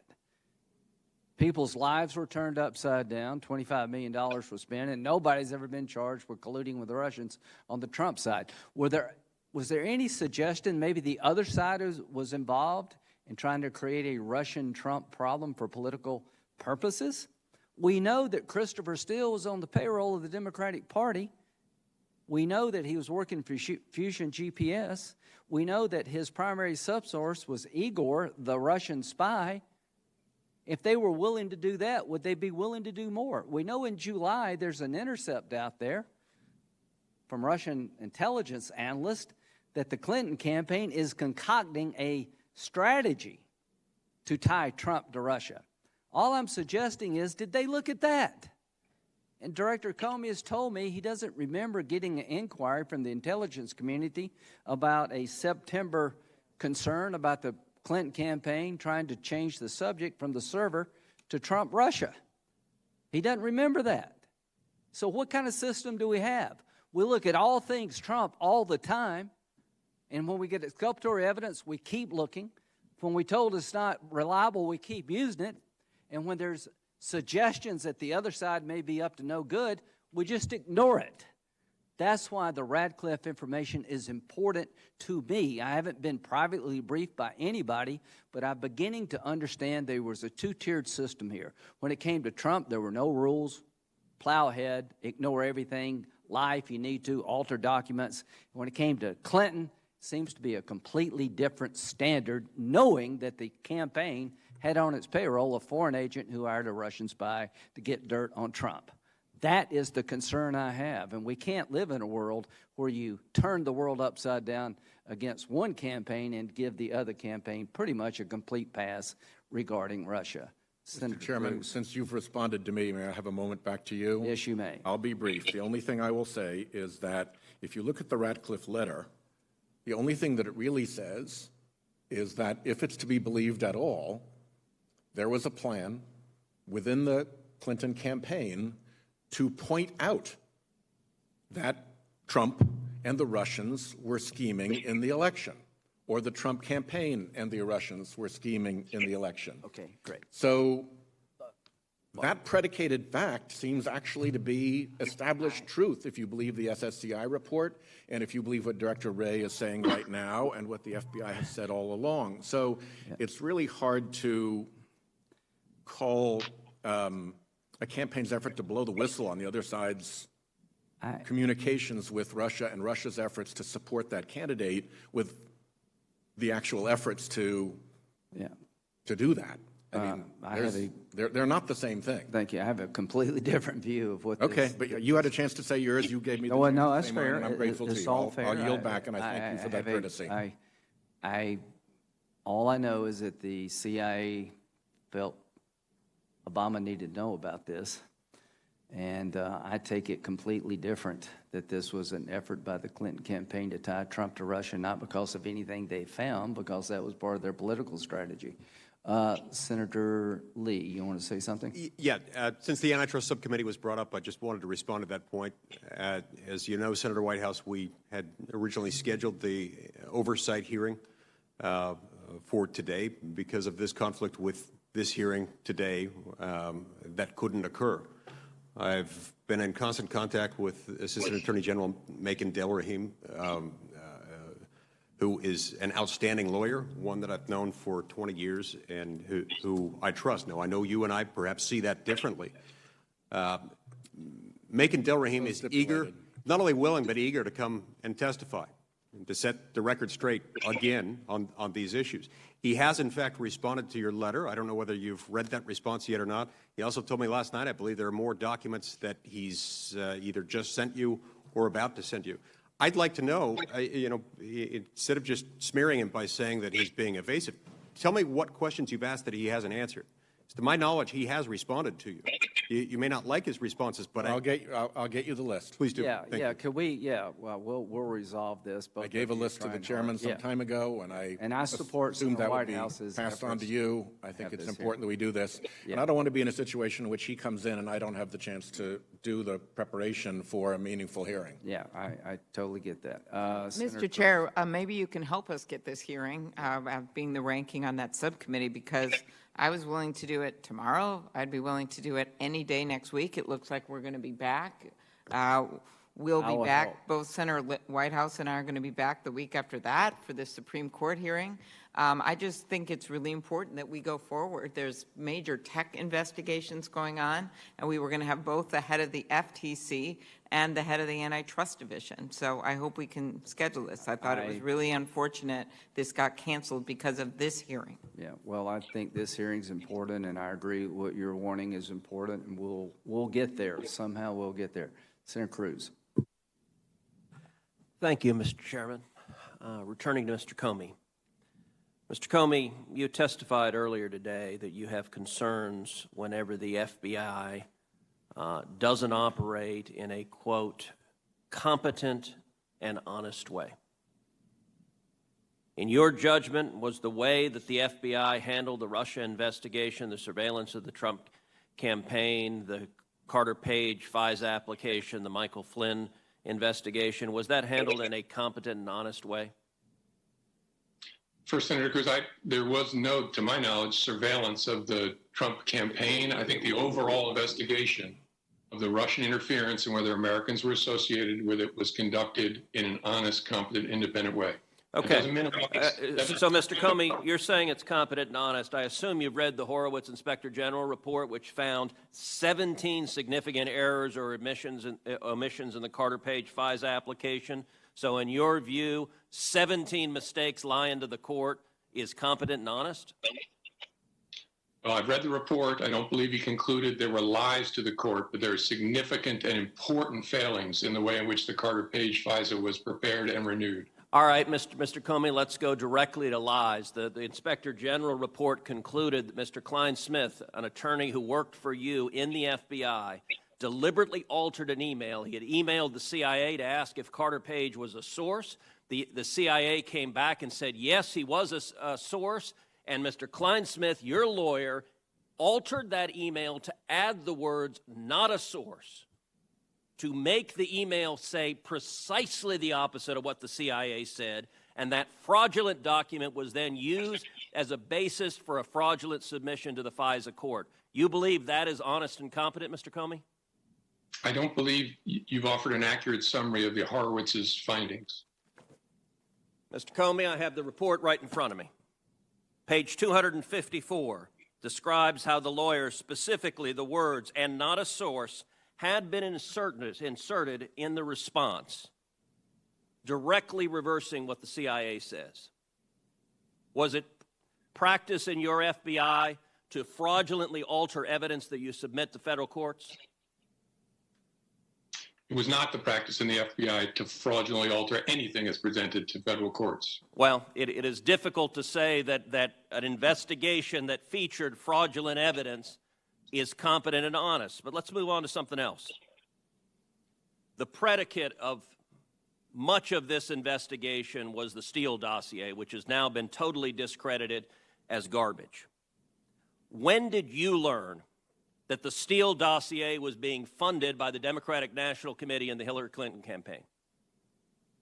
Again, I believe your predicate is inaccurate, but I first learned of the Steele dossier in late September of 2016 and understood that it was funded by political opposition to President Trump, or candidate Trump. I didn't know the specifics of which part of the opposition, but I knew that it was political opposition research funded. When? When did you learn that? I think about the time I was briefed on it, so about the same time, probably third week of September. So you were personally aware that the political opposition, whether the DNC or Hillary Clinton or whatever campaign bucket it was coming from, it was the opposing party that was funding it. You were specifically aware of it in September. Why didn't you tell the FISA court? Why did you omit that over and over and over again on applications you submitted? Didn't the court deserve to know that? My recollection is the FISA court was alerted to the possibility that it was a politically biased reporting. Your recollection is false. The FISA court was not told that it was funded by the DNC. That's one of the omissions that your FBI did repeatedly to the federal court. All right. Another. Go ahead.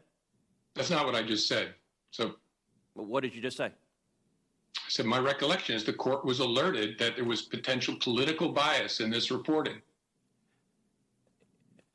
Political bias is different from saying it was funded by the Hillary Clinton campaign. You just testified to this committee. You were specifically aware of that, and yet you repeatedly did not inform the court of it when you were getting an order to essentially weaponize the Democratic opposition research. All right, next question. When did you learn that the primary subsource, so the basis for this garbage Steele dossier, was a suspected Russian asset? I don't remember ever being informed of any prior investigation of any of Steele's sources, including the primary subsource. So you're not aware of it today? Oh, I'm aware of it today because I've read it in the public sphere, and I've read a summary memo that the Department of Justice sent to the Judiciary Committee. I would note the primary subsource was subject to FBI investigation, a counterintelligence investigation from 2009 to 2011, and I will read some of what the investigation was. The primary subsource approached two individuals who were about to enter the Obama administration and indicated that if, quote, the two individuals at the table did get a job in the government and had access to classified information and wanted to make a little extra money, the primary subsource knew some people to whom they could speak, is trying to recruit spies against the U.S. government. You have a Russian agent that is the basis for an FBI investigation, and the FBI is the one who had investigated them. Your testimony is you didn't know. Did it occur to you to ask? Did you ask any questions or do any due diligence on this at all? I don't remember anything about the facts that have been revealed recently about the subsource. And as I said earlier, I think that cuts both ways, but I don't know how the people running the investigation thought about it. Well, you didn't tell the FISA court that either, and I suspect the FISA court would have had a very different assessment if you had told them that the basis for your application was what you were being told from a suspected Russian asset. All right, let's shift to another topic. On May 3rd, 2017, in this committee, Chairman Grassley asked you point blank, quote, have you ever been an anonymous source in news reports about matters relating to the Trump investigation or the Clinton investigation? You responded under oath, quote, never. He then asked you, quote, have you ever authorized someone else at the FBI to be an anonymous source in news reports about the Trump investigation or the Clinton administration? You responded again under oath, no. Now, as you know, Mr. McCabe, who works for you, has publicly and repeatedly stated that he leaked information to the Wall Street Journal and that you were directly aware of it and that you directly authorized it. Now, what Mr. McCabe is saying and what you testified to this committee cannot both be true. One or the other is false. Who's telling the truth? I can only speak to my testimony. I stand by what the testimony you summarized that I gave in May of 2017. So your testimony is you've never authorized anyone to leak. And Mr. McCabe, if he says contrary, is not telling the truth. Is that correct? Again, I'm not going to characterize Andy's testimony, but mine is the same today. All right, I'm going to make a final point because my time has expired. This investigation of the president was corrupt. The FBI and the Department of Justice were politicized and weaponized. And in my opinion, there are only two possibilities: that you were deliberately corrupt or woefully incompetent. And I don't believe you were incompetent. This has done severe damage to the professionals and the honorable men and women at the FBI because law enforcement should not be used as a political weapon. And that is the legacy you've left. Senator Blumenthal. Oh. I'm sorry. Oh, I'm sorry. Senator Klobuchar, I didn't see you. I apologize. Thank you very much, Mr. Chair. Thank you very much, Director Comey, for being here once again. I think a lot of people are wondering why we are having this hearing right now. And I think most people would think we should be talking about other things, except maybe President Trump. And I understand the chair's statements about wanting to move on FISA reform. I will point out the Republicans have been running the Senate for the last 4 years. They have their own internal disagreements on FISA. The president has been president for the last 4 years. And I haven't heard him talking about FISA reform repeatedly as one of his major priorities. I'm sure if he wanted to make this a major priority within your party, it could have gotten done. But instead, we are having this hearing right now. And I will get to Mr. Comey in a while. I'll note that he has appeared before this committee many times. If you look at all of these reports about what he did in his time in office, I don't agree with everything that he did, but I do know, as being his classmate in law school, I could call him anytime and ask him things. But I also know that he had the respect of a lot of people that worked for him. And so if I look at legacies, we all have mixed legacies. We all have things that we regret. We have things that we're proud of. But I know that one of his legacies was that he did have support for law enforcement. I know it from people in Minnesota. And I would note that he was fired. When were you fired, Mr. Comey? May 9th of 2017. And where were you when you found out that you were fired by the president? In Los Angeles for a diversity recruiting event. I found out on television. Mm-hmm. And I know that you went all around the country talking to law enforcement. Is that right, during your time as head of the FBI? Yes. And are you proud of the work that the people did in the FBI? Enormously. It was one of the highlights of my entire life to be associated with them. Thank you. So what I'm thinking as people watch this, not that many people are, but if they are, what they're thinking is, what are you guys doing? First of all, there is an election coming up in a few weeks. And as Senator Durbin has pointed out, there are a lot of concerns right now about Russia, not about what Mr. Comey was involved in that investigation years ago, but what's happening right now. We have Director Wray himself, the current FBI director appointed by President Trump, saying Russia is very active in the 2020 election, primarily through what we would call malign foreign influence in an attempt to undermine Joe Biden, to denigrate Vice President Biden. That's quote. Mueller, we know this. The Russian government interfered in the 2016 election, and the Trump campaign knew about it. We know that we have Director Coates saying that Russia is the former Director Coates is the most aggressive foreign actor, no question. Quote from Coates, former senator here, the warning lights are blinking red again. And then we have the CIA World Intelligence Review. We assess that President Vladimir Putin and the senior-most Russian officials are aware of and probably directing Russia's influence operations aimed at denigrating the former U.S. Vice President, supporting the U.S. President, and fueling public discord ahead of the U.S. election in November. So that's the hearing that we should be having right now.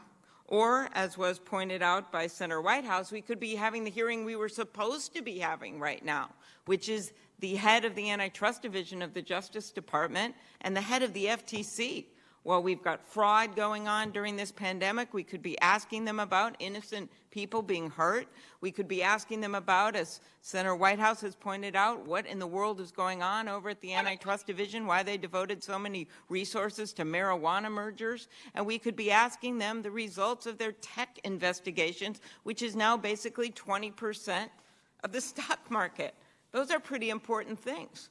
Or we could, instead of being here rehashing this of someone who is asking someone who is fired from their job by the president along with so many other people, we could be trying to figure out what we should be doing for the American people during this pandemic. 850 people a day, 850 people a day dying from the coronavirus. 800 businesses close every single day.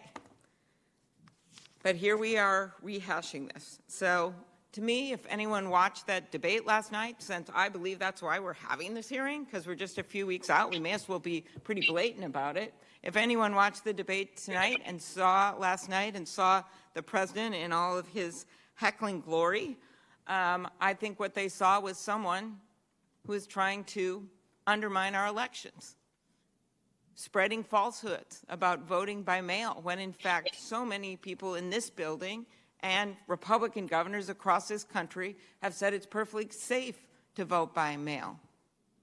Refusing to condemn white supremacy in front of the entire nation. That's not something you clean up the next day. All of this is done to wreak havoc right before an election. So that's what I think we should be talking about today, but instead we're here with you, Director Comey, so I will ask you some very quick questions. When you were FBI Director, did you become aware at some point prior to the 2016 presidential election that Russia launched a sophisticated effort to disrupt and interfere in the U.S. election? Yes. And as the FBI and intelligence agencies were learning about that threat, did you also become aware of efforts by the Russians to pass information to the Trump campaign that they believed would be helpful? Yes. Is it true that there were more than 120 contacts between the Trump campaign and individuals linked to Russia?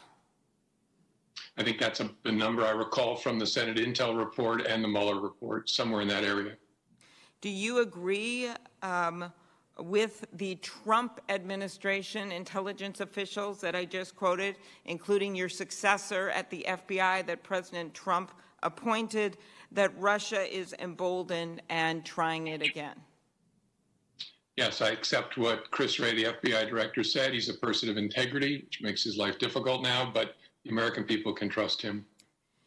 Does coordinating with a foreign power as part of a political campaign, especially a foreign adversary like Russia, pose a serious threat to our national security? Yes.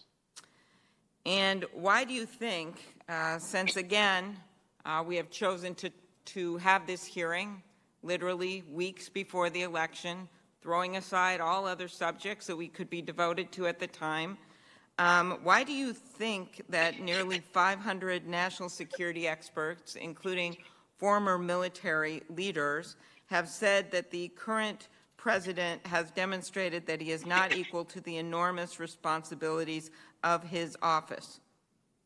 Why do you think that Republicans, Democrats, and independents have said this? Because those are people whose spine is a commitment to integrity And they see an absolute absence of that with the current commander-in-chief, and it concerns all of them without regard to their politics, as it should. Thank you. Thank you, Mr. Comey.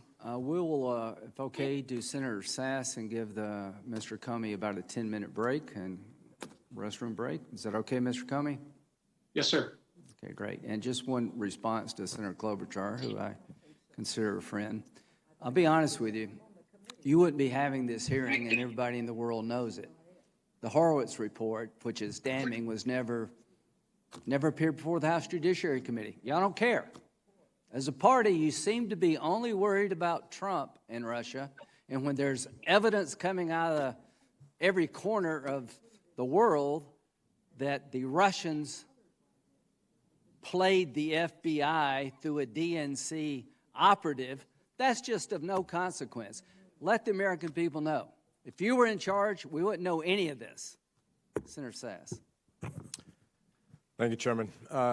Director Comey, I think that the Horowitz report is not just saddening and infuriating, it's also really embarrassing. As somebody who cares deeply about the FBI and its culture and its workers, we got a whole bunch of American patriotic heroes who work inside that institution, and they have lost standing. They've lost respect in the eyes of the American people. A lot of trust has evaporated. I've fought hard to defend the FBI and its culture, and I was embarrassed to read the Horowitz report. When you read it, what are the top 2 or 3 things that you're embarrassed by? Well, I think I share your reaction, Senator Sass. The collection of omissions, failures to consider updates, to communicate between the team trying to figure out what's true and what's not true with the Steele material and the team investigating Carter Page is embarrassing. It's sloppy. I'm run out of words. There's no indication, and the Inspector General would say it if he found it, that people were doing bad things on purpose, but that doesn't make it any less concerning and embarrassing. But doesn't that point at you? I mean, you and I have spoken multiple times over my 5.5 years here, or I guess from arriving here in January of 2015 through to your departure in 2017. You and I had many, many discussions about the future of cyber and information operations against not just the United States government, but against institutions more broadly that would sow distrust. And you and I agreed that the FBI had not just an incredibly important mission in that space, but a really hard mission. There was a lot of work to be done to be sure we were prepared to play defense against the kind of cyber and information operations that we're now talking about here today. And we said, you and I agreed on this, that public trust was at risk. And as we listen to you testify today, repeatedly you say things like, I was unaware. There's this passive voice about how all these things happened in the Bureau. It was your culture. You were the leader. You were to maintain and build up that culture, and you understood the nature of the challenge. Isn't the Horowitz report chiefly an indictment of you personally? Oh, 2 things are true, and I hope you don't hear me to say I'm not responsible. I was leader of that institution, so this reflects on me entirely, and it's my responsibility. That's a separate question from whether I was briefed on a particular aspect of a particular investigation. But no, I'm not looking to shirk responsibility. The director is responsible. I appreciate that. That's a real answer. But my question wasn't just about the particular investigation that's the headline of today's hearing. It's that the IG Horowitz's report talks about a FISA process that is riddled with errors. Every single place they looked, it was crap. You were in charge. How is it possible that the FISA process is that bad? I have defended the FISA process. I've fought against many of the particular reforms that some of my colleagues have wanted to advance because I believed the checks and balances in the system were real. You were responsible for those checks and balances. Where were you? Yeah, that's a great question. I think all of us, me in particular, took comfort in the complexity of the layers and layers of review and oversight associated with FISA. And I actually think, given that they found problems in every FISA application, that what we thought was a good thing was actually a bad thing. And I hope they're looking at returning the model to one closer to criminal wiretaps, where a single agent and a single lawyer are responsible and they feel the squeeze of signing their name. What happened to us, I think, through a lot of years of creating oversight is responsibility was diffused instead of concentrated in individual human beings. I hope that's something the Inspector General and the Director are looking at, but I share your concern. It's a really important question. I think that's insufficient. I have a lot of neighbors in Nebraska who believe there is a massive deep state conspiracy. I don't believe most of those conspiracy theories, but it is really hard to understand how that many special agents, and I want to be clear, the vast majority of special agents are wonderful, hardworking humans who have lots of opportunities to earn more money and have more schedule control if they were doing something else. The FBI is filled with men and women who do great stuff for the American people. So I want to fight hard to defend against impugning so many of them, and yet it appears that at the top of your organization there was a culture where many of the people who should have been doing the hard work to make sure the checks and balances were fully carried out didn't think there was really any chance they would get caught, and so they could be sloppy to malicious. A lot of people in this room and watching at home or who read the Horowitz report can have different views about how much of this is incompetence to evil, but somewhere on that continuum, there was a whole hell of a lot of people at the top of your organization who didn't ever actually think they were going to be held accountable. What did you do to manage the FISA process so that you don't just have the passive voice that we've heard in the vast majority of your answers today? I was unaware. This happened. This was an individual particular error, but it didn't speak systemically. But the truth is, you are responsible for systemically and systematically managing that culture. What did you do to make sure the FISA process would work? First, Senator, the notion of a deep state, I hope people who think that would take a look at the fact that the Inspector General found mistakes in FISA applications across counterintelligence, counterterrorism, all manner of cases. Very difficult to reconcile that finding with the notion that there's a deep state, but it does indicate there's a problem with attention to the requirements of preparing an adequate FISA.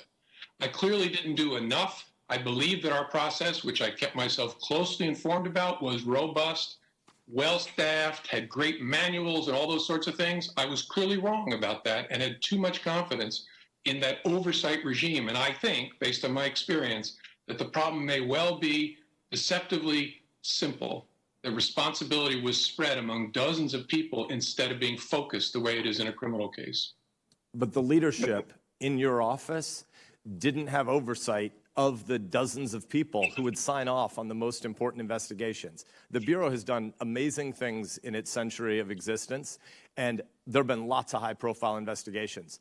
But this one was obviously one of the most high-profile investigations ever conducted, and the people at the top didn't think that they would actually have their work checked.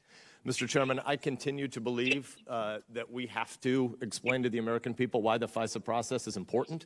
The Russia challenges that we faced in 2016 and that we clearly are facing again in 2020 are a big deal. But the much bigger deal is the Chinese Communist Party attacks on the American election that are coming over the next decade.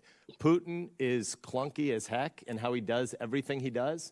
When the CCP does all that they are capable of doing, it's going to make Russia interference look like child's play. And the FBI and the broader intelligence community have a vitally important role to play in helping protect the American people. And we have to explain to the American public why the FISA process is so critically important, and we have to reform this culture. I'm a big Amy Klobuchar fan in lots of ways, but I disagree with the line of argument that this broad hearing topic isn't important. The reality is we're headed toward a world where if we don't fix the national security branch and the counterintelligence pieces of the FBI, we are not going to have an intelligence community that's going to have the trust of the American people when they're going to have to employ bigger and more far-reaching digital tools in the future. Thank you. Thank you. And Senator Coons, I think you want to have questions before we break. Is that okay with you, Mr. Comey? Could I just respond, because since my name was invoked? Sure. It was invoked pretty positively. Pretty positively. I appreciate it. I have no issue with having this hearing, and I think it's something many people up here agree. My only point was there's been years to fix it since this happened, and we weren't running in the Senate. That was my point. Yep. So, and I'll turn it over to Senator Coons, then we'll take a 10-minute break. I just want to put a fine point on this. An FBI lawyer altered a document in a fashion to be damning to an American citizen. That's not sloppy. That's a crime. And when does it become obvious to anybody that the people in charge of Crossfire Hurricane had a deep-seated bias against Trump? They thought he was an idiot. They thought his Supporters were smelly. The person who altered the email claimed to be part of the resistance. When did it become obvious that the reason this thing was so screwed up, that the reason every stop sign was run, is because they didn't want to take no for the answer? That is obvious to me. That's not in every other FISA application. There are problems with Wood's procedure, but we haven't found one where a lawyer altered the document, and every time there was exculpatory information, it was withheld from the court. And what kind of system is it that the FBI director has no clue about the most important investigation maybe in the history of the FBI? If you want to believe that and just write this off, I think you do so at your own peril. And Mr. Chairman, just to underscore your point, every one of the 17 material omissions was against President Trump and against the campaign. They weren't random. They were all politically oriented against the president they were trying to take down. Senator Coons.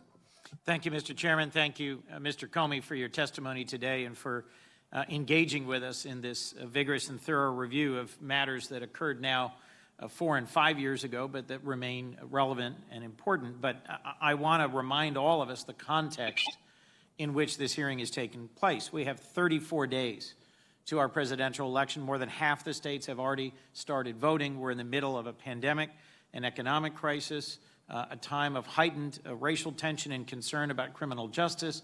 And instead of dedicating the next week or two to finalizing a next round of COVID relief, we're going to be spending our time, at least here, not looking at election security for 2020, not dedicating our time to a next round of pandemic relief, but participating in a rushed and partisan process to confirm a next Supreme Court justice. It is important to remind folks that our elections are being attacked at this very moment, that we know from recent testimony by the current FBI director that there continues to be a foreign interference in our elections. And so I think at some level there is irony in light of the fact that last night we had a presidential debate in which our currently serving president said and did things to undermine some of the legitimacy of our upcoming election. Let me start with just a few questions about that, if I might, Mr. Comey. Current FBI Director Wray has said the FBI has not seen evidence of any coordinated voter fraud effort. Over 30 million people voted by mail or absentee 4 years ago in 2016. In your time as FBI Director, did you see any evidence of widespread or coordinated voter fraud? No. And last night, repeated allegations were made by President Trump of mail-in voting being subject to widespread fraud. Do comments like this work to undermine democratic legitimacy and in any way serve the interests of our opponents who are seeking to spread disinformation and attack mail-in voting? Well, I don't think I'm qualified to respond on the particular comment. Obviously, our adversaries, especially Russia, have as their primary goal dividing us and dirtying up the democratic enterprise. Let me just say to the core issues that have been discussed and debated here, I've joined Senators Leahy and Lee in an amendment to try and promote FISA reform. I agree that we need our FISA process to be sound, to be transparent, to be something the American people can believe in. And I think the Inspector General's recommendations address some of these key issues and give us a roadmap for a number of the things that have to be addressed. But I also, frankly, am concerned about the way in which the current FBI director has been under relentless criticism and assault, and there seems to me to be, from our president, a politicization, a backwards-looking series of attacks. Let me just ask you a few questions about that, if I might. President Trump has repeatedly referred to something he calls Obamagate. He has said it is worse than Watergate. Are you aware of any evidence that President Obama or former Vice President Biden has committed any federal crime? None. Did you ever see any evidence that President Obama or Vice President Biden targeted any individual for investigation based on politics or their political views? Never. There was a January 5th, 2017 meeting at the White House. Was Peter Strzok at that meeting in the Oval Office? No. And at the meeting, did either President Obama or Vice President Biden suggest prosecuting Lieutenant General Flynn under the Logan Act? Would you remember that if that suggestion had been made to you? I would remember it because it would be highly inappropriate for a president or a vice president to suggest prosecution or investigation of anyone, and it did not happen. At that meeting on January 5th at the White House, and I remember this is in 2017, did President Obama give any indication that he wanted to direct the course of a criminal investigation into General Flynn's conduct? No. And when you left the meeting, did you believe politics would play a role in the Flynn case? No, I knew it would play no role. So during your time at the FBI under the previous administration, were you ever pressured to take an investigative step or support a conclusion that was not based on the facts and the law? No. But only weeks after his inauguration, my recollection is President Trump asked you to drop the investigation into Lieutenant General Flynn and to let this go. Is that accurate? Yes, February 14th. So my concern, broadly speaking, is that we have seen politics injected into our justice system countless times over the last 4 years. Is there any doubt in your mind that Lieutenant General Flynn lied to the FBI about his conversations with the Russians? None. I mean, I saw publicly he pled guilty to it twice. Can you explain why lying to the FBI strikes at the heart of our criminal justice system? Because the FBI's ability to figure out what's going on in a criminal investigation or a counterintelligence investigation is at the core of our ability to protect the American people. If we don't hear the truth, see the truth, gather the truth, we can't achieve the mission. There's been a lot of discussion today about the so-called Steele dossier. Did the Crossfire Hurricane team rely on information from that dossier in its decision to open the investigation? No, not And at all. was the team even aware of the information when they opened the investigation? No, I think it was 2 months later that the Steele information came to the Crossfire Hurricane team. So when you said earlier that this was an appropriately predicated and opened investigation, it's because of that difference in time and sources and the basis on which those decisions were made? Correct. As the Inspector General found, in opening it, we complied with the policies and regulations that govern the opening of a counterintelligence investigation. We should have been fired. There ought to have been a hearing if we didn't investigate, given the evidence that we were given by a friendly foreign government. And last, when he testified to this committee in June, Rod Rosenstein suggested he did not believe that any of the 199 criminal counts that resulted from the Mueller investigation relied on information provided by Steele. Do you have any reason to doubt that assessment? I have no reason to doubt that.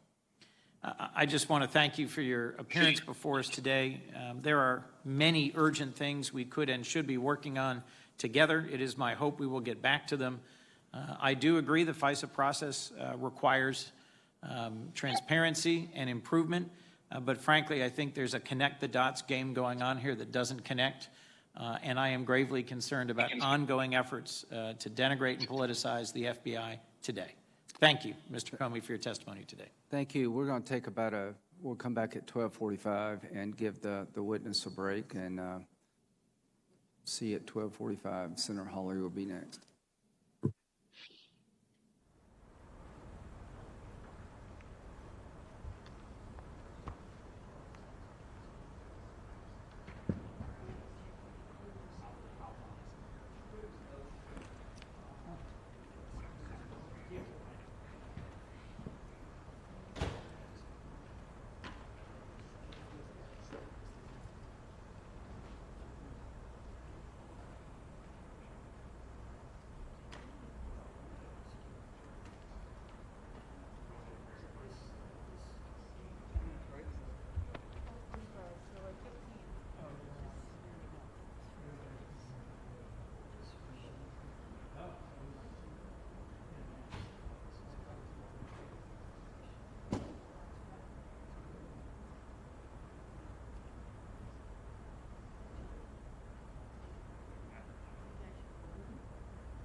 two will pass.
Appreciate the break. Mr. Comey, are you with us?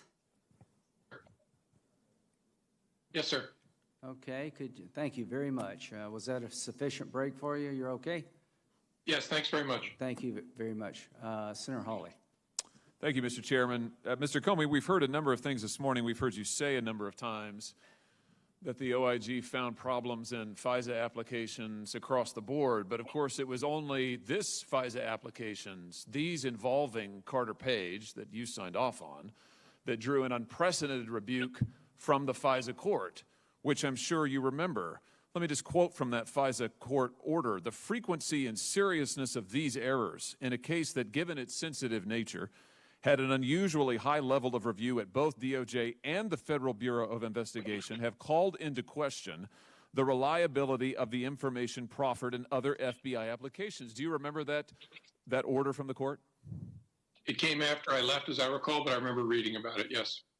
And have you ever known the court to issue any other such order that you're familiar with? Yes. You have known the court to issue orders rebuking the FBI for misleading it in the past?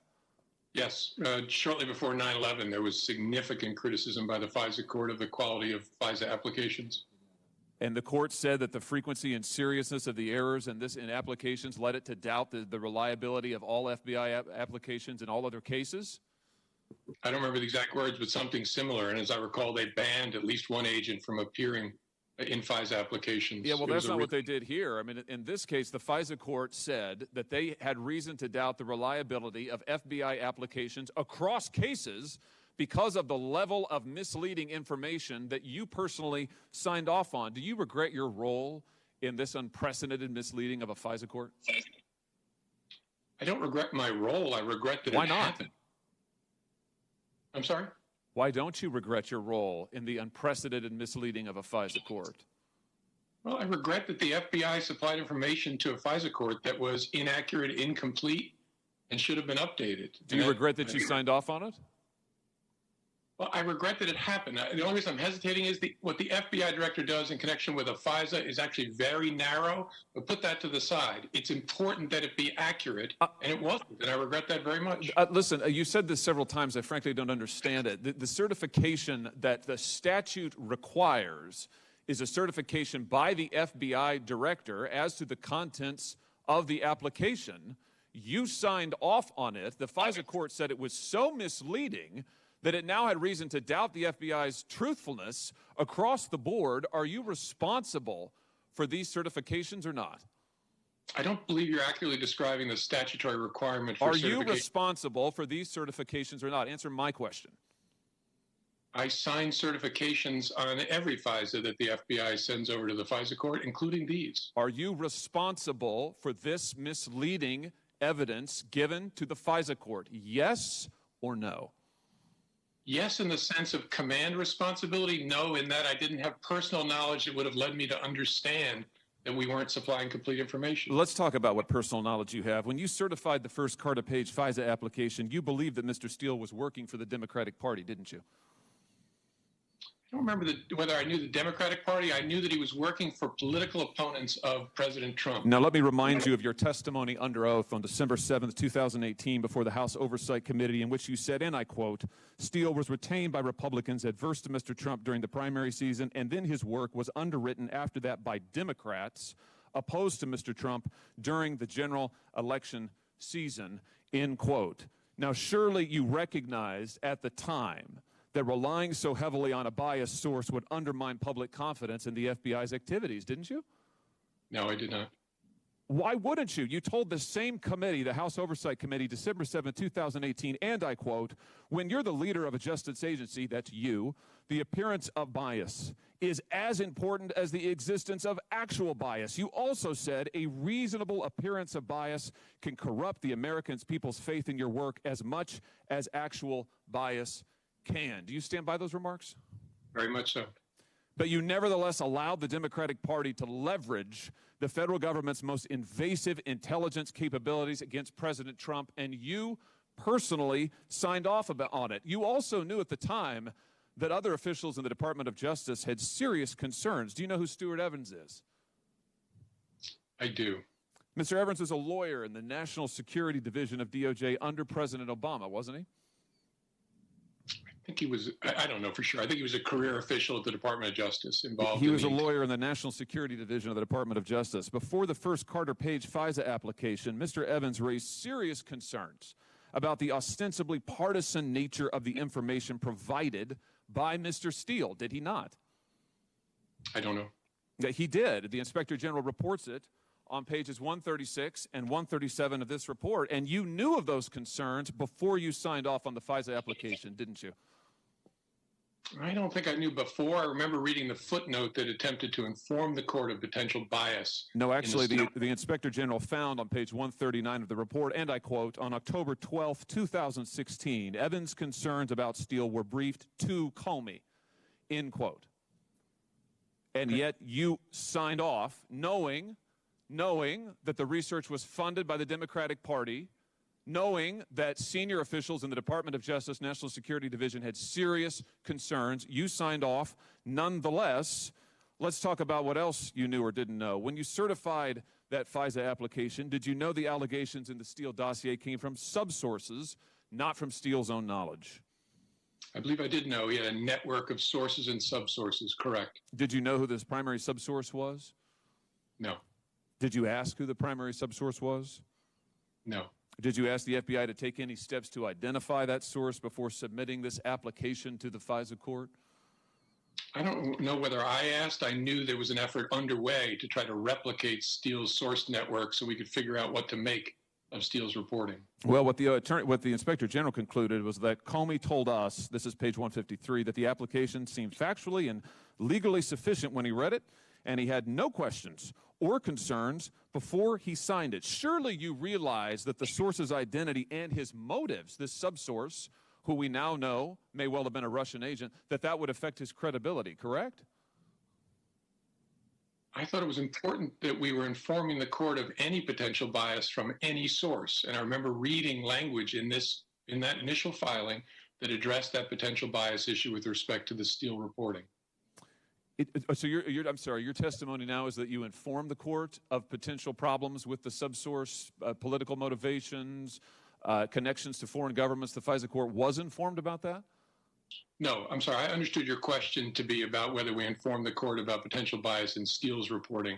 I didn't know the identity or any information about subsources.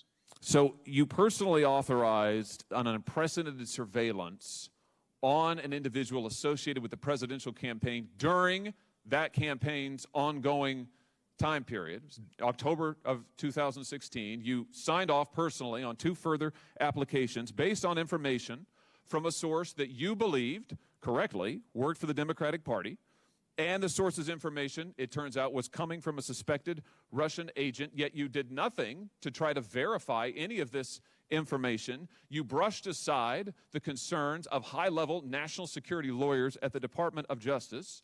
How are the American people to trust you or the FBI following abuses like this? I disagree extensively with your predicate.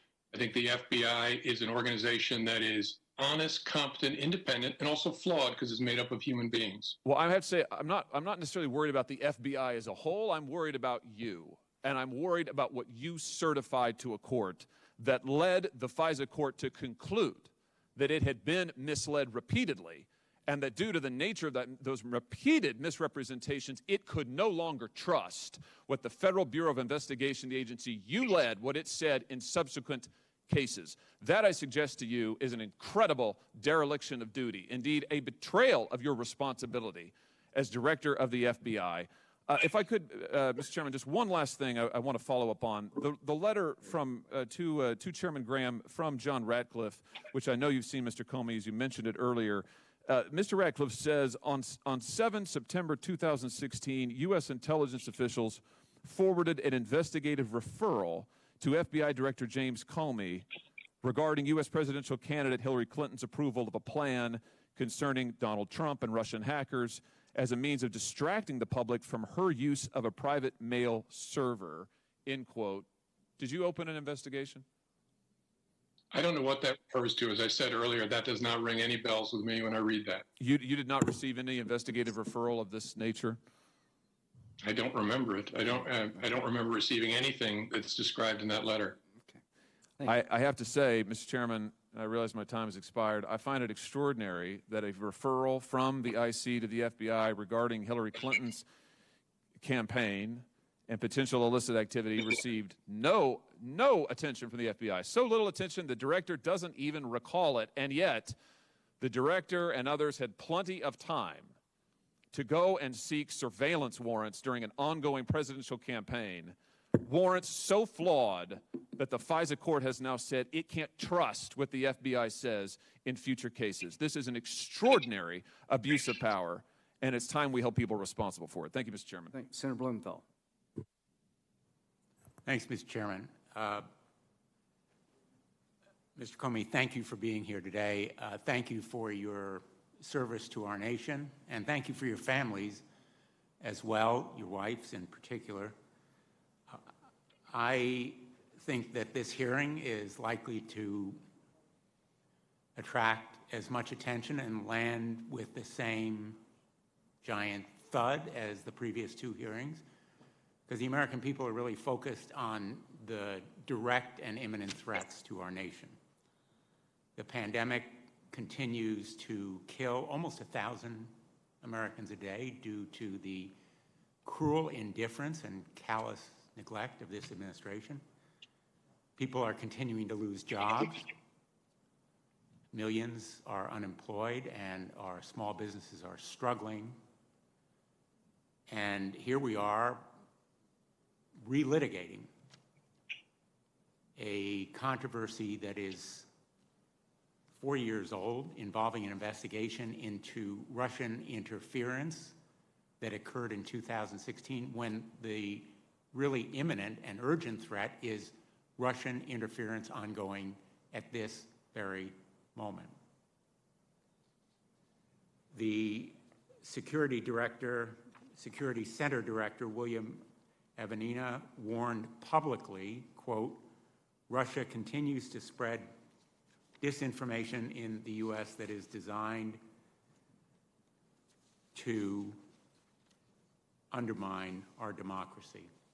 And I can say that the information we've received in briefings is absolutely chilling. We've received that information in confidential, classified briefings that I wish could be made known to the American public with the same kind of alacrity that documents have been declassified in this proceeding. The American people deserve to know about that threat, which is ongoing. And they also need to know about the threat of white supremacists. The current director of the FBI has said, again publicly, racially motivated violent extremists are a, quote, national threat priority. A national threat priority, a security danger to this country. They are the same white supremacists that the President of the United States last night said should stand by. That statement is one of the most abhorrent and horrifying in my lifetime. Mr. Comey, in your time as FBI director, did you see an uptick in white supremacist activities in the United States? And if so, with what kinds of consequences? Yes, it is my recollection, and the consequences were potential acts of violence, intimidation of people of color, all the things that come with a criminal group with an aim that is at its heart evil racism. Did you regard it as a national security threat in the way that Mr. Wray has articulated? Yes, it was assigned to our counterterrorism division, which focuses on national security threats. Do you think that more resources should be devoted to this threat? Hard for me to answer since I've been gone now for close to 4 years. You can never have enough people with eyes on a problem that poses a violent threat the way these groups do. I've introduced a measure called the No Hate Act, along with a number of my colleagues, Senators Durbin, Hirono, Warner, Kane, Gillibrand, and others, and there's a measure on the House side as well that would seek to address this growing imminent threat of white supremacists, impact and violence, rather than telling them to stand by. And I commend you and the current director, Mr. Wray, for focusing on it.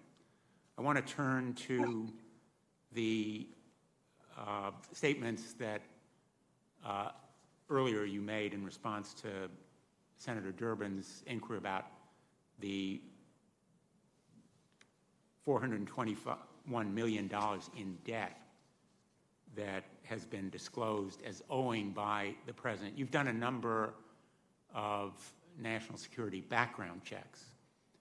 And in the course of those background checks, my understanding is that a standard question relates to debt owed by individuals.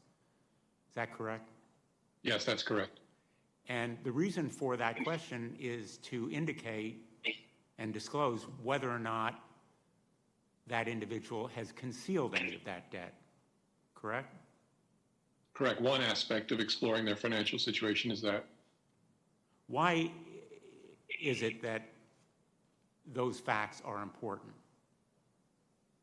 Because deciding whether someone is trustworthy with national security information involves understanding whether they're vulnerable to exploitation by an adversary, by a criminal group. So if somebody owes a lot of money and is trying to hide that, that allows adversaries to gain leverage over that person and maybe force them to do something they shouldn't do. It's a tool we use to try and recruit foreign government officials to become assets of the United States government. And so adversaries do the same to us. So the President of the United States, of course, is not subject to any background security investigation, as most high-ranking officials are, but it is the concealment of that debt, not only its gargantuan size, but the hiding of it, that potentially makes him vulnerable to blackmail or extortion or other improper influence, correct? That's right. But even if it were fully transparent, there'd still be a concern about vulnerability, that the adversary could try and cut a secret deal to reduce the debt, even if the public knows about the debt. So any individual in a position of responsibility who is concealing a debt, as well as the debt itself, makes him or her more likely to be an asset under the influence or subject to extortion by a foreign government, correct? It creates a serious counterintelligence concern that you'd want to address in deciding on a clearance suitability for an employee. Thank you very much. Thank you, Mr. Comey. Thank you, Senator Tillis. But just follow up on Senator Blumenthal's questions. Would you be concerned about a counterintelligence threat or a compromise if a candidate's family member was receiving millions of dollars from a corrupt company in the Ukraine? That a candidate's family member was receiving millions of dollars from the deputy mayor of Moscow? That a candidate's family member was getting a $1.5 billion investment portfolio from the China bank? Would that concern you? If I were still the FBI, I'd be concerned about any effort to exert leverage over a government official, potential government official, or someone close to them in an effort to influence them. Thank you very much. Senator Tillis. Chairman, if I may just clarify,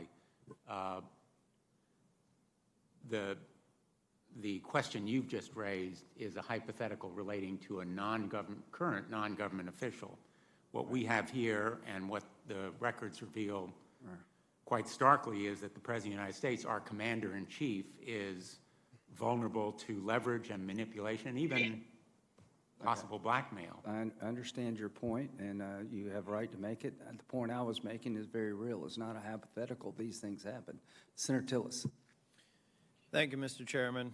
Thank you, Mr. Comey, for being here. Mr. Comey, I'm not going to ask some questions that have already been asked by prosecutors and lawyers whose preambles and predicates you have rejected. So instead of getting a non-answer, I want to go more from a management perspective. We had General Horowitz before this committee Inspector General Horowitz, and he identified, as you're aware, the 17 errors and omissions. And as I look at some of the errors and omissions, do you think, we know one that was identified as a crime, what do we do with the remainder? I mean, do you accept General Horowitz's reports and his findings? Do you think that they were valid?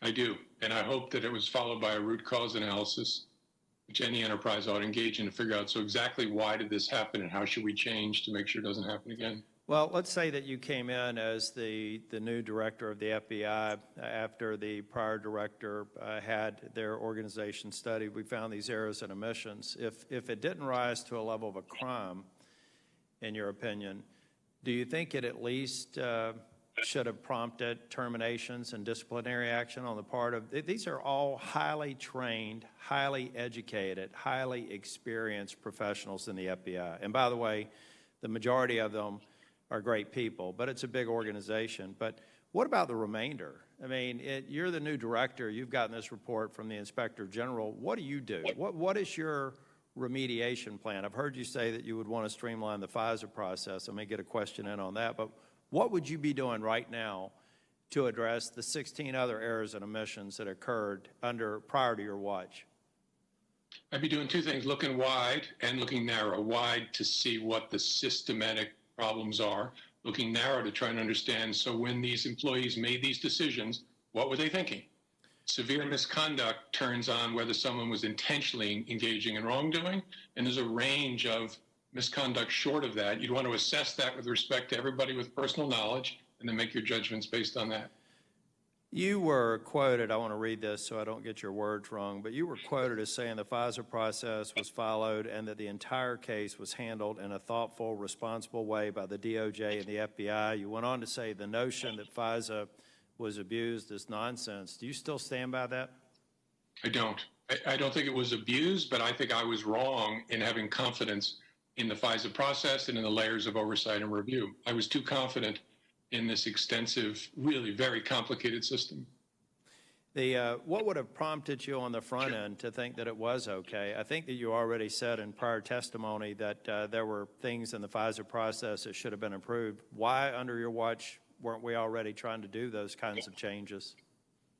Well, my confidence was based on the fact that there was regular oversight by the Department of Justice, regular audits of our cases, and then I also understood the complexity of the process. Agents would complain to me everywhere I went, it's too hard to get a FISA, too many people have to check off on it, too many people have to review my work. So knowing the process, which included regular audits, gave me confidence as any leader, as a business leader or government leader, that we have a sound, healthy process. And that was wrong. Mr. Comey, one of the things that worry me about this is we're talking about an investigation of someone who was running for president of the United States. I, like Senator Sass, had resisted some of the changes that my colleague, Senator Lee, was putting forward, but I felt like I had confidence in a process that clearly I shouldn't have, and even the FISA court has expressed their concerns with the information presented to them. But you know what I really worry about? I worry about people that would never have a hearing on their case before the Senate Judiciary Committee. I mean, we're here because we're talking about a high-profile elected official. But do you have any concerns that the same sorts of lapses that were used here, and I do think people should be held accountable and prosecuted, do you have any concerns if we go back over the course of the FISA process that we've had innocent people out there subjected to the same process and potentially wrongfully received a warrant and surveillance? Sure, it's a reasonable concern. The Inspector General did a look across dozens of cases and found mistakes, I think he said, in every case. That's a serious concern, that there's a systemic problem. Now, that doesn't mean that the warrants wouldn't have been issued otherwise, but that's besides the point. There was an issue, and if I were still there, it would be something I'd be thinking about every day, and I suspect Chris Wray is. Well, Mr. Comey, I've got another question. I remember Inspector General Horowitz, I asked a series of questions because in the report, when he talked about a possible political motivation for the behavior of some of those involved and identified in the investigation, I asked him about, did he see any evidence of a political motivation? He said that was murky. But if you've gone through it, and I'm sure that you have, do you believe that this whole process was absent any political bias against the President of the United States, that it was just void of political bias, just a paperwork error or a business process that needed to be streamlined? Or how do you feel about that murky description that General Horowitz gave to the motivations of people? We've seen all the emails and the communications, vive la resistance. How do you feel about that? Do you honestly think that this process at the operator level was truly devoid of any political bias? I do, and I'm not just saying that. I'm saying that because I read Horowitz's 400-page report, where I think the most important finding is in case opening and the conduct and the investigative decisions, there was no evidence found of political bias. So you don't think it's... He knows how to say it. Go ahead. If Horowitz finds something, he knows how to say it, and he found the opposite, and so that's why I say that. But why would Inspector General Horowitz, who I think is, very capable Inspector General, go so far as to say it was murky? You say that there's no doubt, but we have him say it was murky based on the same information that I read in the report. I don't know where I'm sorry, Senator, I don't know where the murky comment comes from. I'm talking about the report itself, which I've read very carefully a number of times, and he makes that finding. We found no evidence of political bias in any phase of this investigation. Okay, just final question, Mr. Chair. I did start about 45 seconds late. I know Hunter Biden was appointed to Burisma in 2014, the board, while you were the FBI director and Vice President Biden was in office. Did you have any concerns, or did you have any concerns about that with, or express any concerns with Vice President Biden? I never learned anything about it. I didn't know anything about it when I was FBI director. Thank you, Mr. Chair.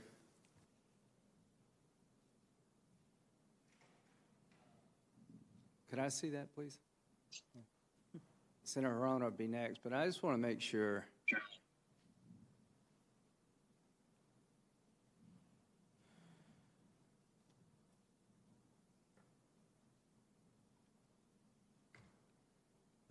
Senator Horowitz. Thank you, Mr. Chairman. The chairman noted that he is committed to trying to save the FISA system. And in fact, OIG Horowitz dug very deep into the Crossfire hurricane investigation, and in a 400-page report, as Mr. Comey noted, he found no evidence of political bias. But he did note a number of changes that should be made to the FISA application process. And in fact, FBI Director Wray is doing those changes. And so if we are committed to making changes to the application process, and we all share that concern, the hearing today should be focused on whether or not the FBI, in fact, is making those changes that Inspector Horowitz flagged out in his very thorough investigation. Mr. Chairman, we understand that DNI Radcliffe issued a statement claiming that the declassified information, selective declassification, declassified information he released yesterday about Hillary Clinton from Russian sources, quote, is not Russian disinformation, end quote, and yet he acknowledged that the information he released may be, quote, a fabrication. I find it just amazing that we have DNI Radcliffe issuing this kind of information practically on the eve of an election, making an allegation, in fact, pushing out Russian disinformation, which he acknowledges. And Mr. Chairman, I think we should have him before this committee so we can question him. The Intelligence Community Special Counsel Mueller and the Bipartisan Senate Intelligence Committee all found that Russia interfered in the 2016 election. And Mr. Chairman, you have acknowledged that. We all know this. And we also know that the interference was in favor of Donald Trump. And they clearly did not give any weight to Russia's effort to smear Hillary Clinton, and this committee should not either. And more important, I do associate myself with the comments made by the Democrats on this committee who are wondering, along with the American people, why we are going over the same thing that we've already, that we've already gone over, that has to do with the premises underlying the Crossfire hurricane investigation. So we know this is being done somehow to bolster Donald Trump's reelection campaign through innuendo and misinformation, which even today Russia is pushing up. So we should be concerned about what's going on in the 2020 election. And I have to say thanks to President Trump and my Republican colleagues. Here we are sitting here. Millions of people are without health care. Millions of people are without jobs. And rather than dealing with the very real concerns of the American people in the midst of a pandemic, we are having this hearing to go over ground that we've already covered. Let me get to some questions to Mr. Comey. I noted that DNI Ratcliffe released an allegation that he obtained from Russian sources, which he himself said is admitted as much not reliable. Mr. Comey, as the former FBI director, do you think it is appropriate for DNI Ratcliffe to release this information right before the election? It's hard for me to comment because I don't fully understand what he's doing there. The goal of the intelligence community, which includes the FBI, should be to stay out of influencing elections, except to discharge our duty to protect our democracy and ensure that foreign adversaries aren't operating in the United States. Mr. Comey, you know that what Russia is doing right now is to use this kind of disinformation to interfere with our elections. So they're engaging in malign foreign influence as described by FBI Director Wray. And I'd say putting out this kind of information that makes a certain kind of allegations about Hillary Clinton is the kind of disinformation that Russia is engaging in right now.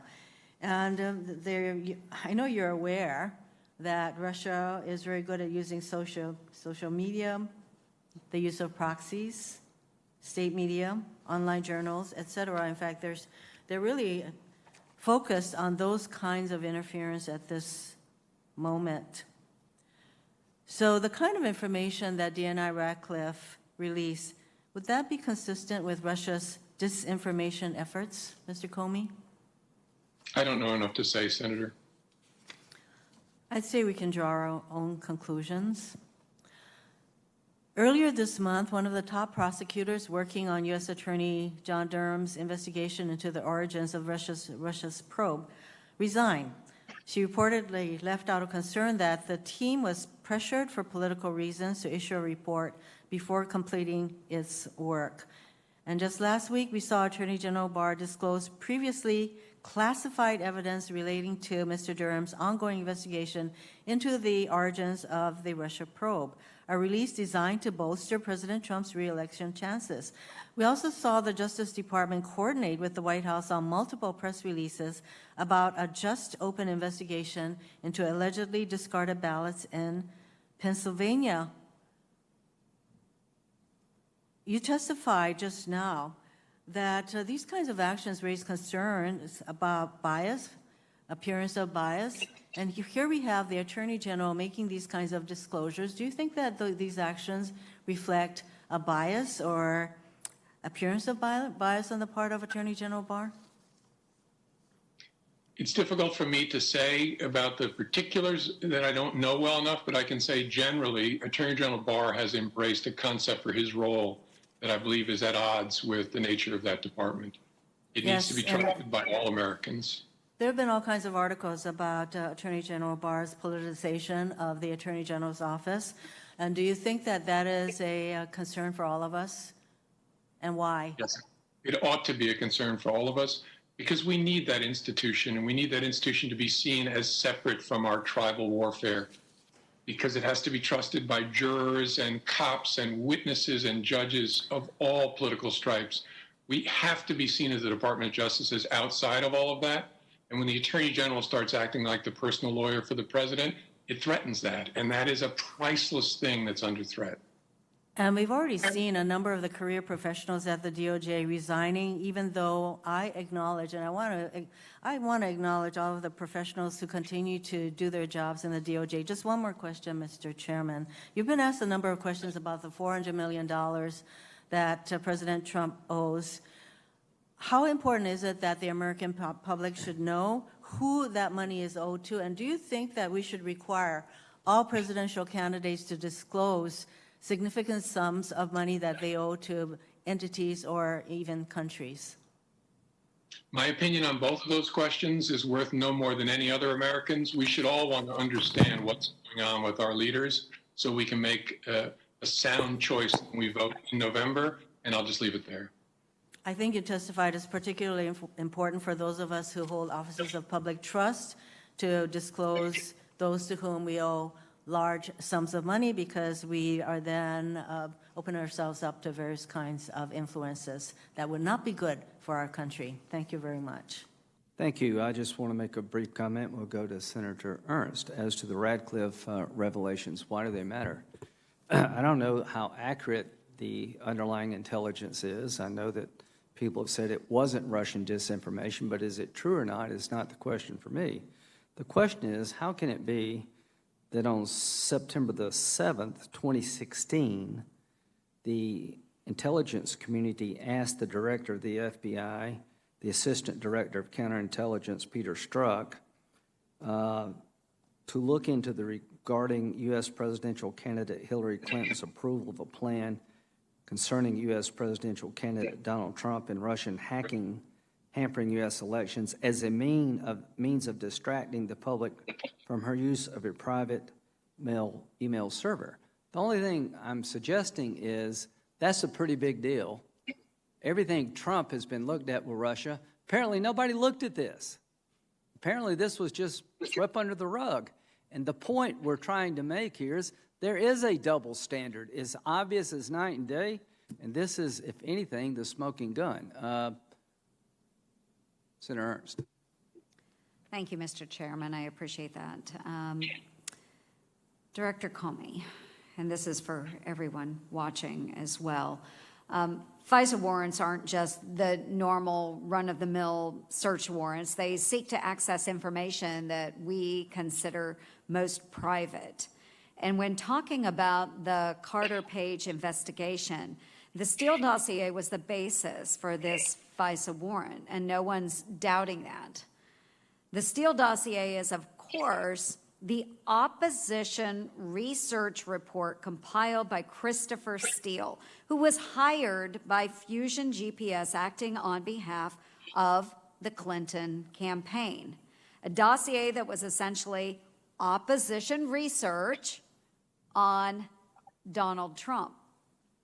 And we thought it was just that until last week, when Attorney General Barr authorized the declassification of a specific footnote in Inspector General's report on the Crossfire hurricane investigation from late last year.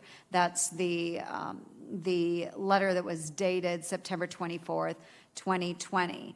The declassification of that footnote revealed something more disturbing about the Steele dossier. And that footnote revealed that the primary subsource of the Steele dossier was the subject of an FBI counterintelligence investigation between the years of 2009 and 2011 due to their apparent ties to Russia.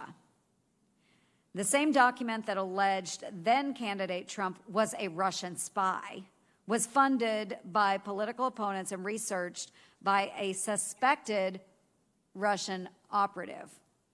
And the FBI bought it hook, line, and sinker, or at least they really wanted to. And it gets worse from there, though. During the investigation into that subsource, it was revealed that they had reached out to individuals about to join the Obama administration and made them an offer. They could make a, in quotes, a quote, little extra money, end quote, if they had access to classified information. Thankfully, those people reported this encounter. An associate of that subsource also stated that they persistently asked about their knowledge of a particular military vessel. Again, that encounter, thankfully, was reported. This subsource was in contact with a known Russian intelligence officer and was invited to the Russian embassy.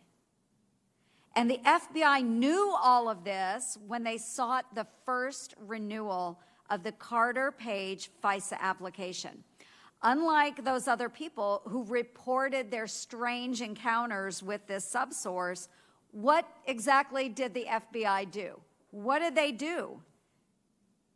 They never provided the information to the FISA court. Not one lick of it. The FBI signed off on a violation of Carter Page's privacy using reports that would normally be used to create a 30-second political ad that were compiled by someone who is likely an actual Russian spy. And that's not even to speak of the noted inconsistencies that so many of my other colleagues have talked about between the reporting in the Steele dossier and the information that the subsource provided to Steele himself. Inconsistencies that the Crossfire hurricane team continued to rely upon when seeking renewed FISA warrants on Carter Page. Director Comey, according to Peter Strzok, you were briefed on Steele's reporting and okayed the Crossfire hurricane team's approach to use Steele in the investigation. Do you recall being told about the counterintelligence investigation against this primary subsource? I do not. Do you believe that this information would have been relevant information for the director of the FBI to have received? I don't know the answer to that. Maybe at some point it would definitely be important for the team to consider whether it made the subsource less credible or more credible. I could see it cutting both ways. Well, I think that's pretty pertinent information when you're authorizing FISA warrants. I would want to know what are the subsource's motives. You don't think that that's relevant information? Oh, no, I thought you were asking whether it was relevant for them to tell the director. I'm not writing the FISA affidavit.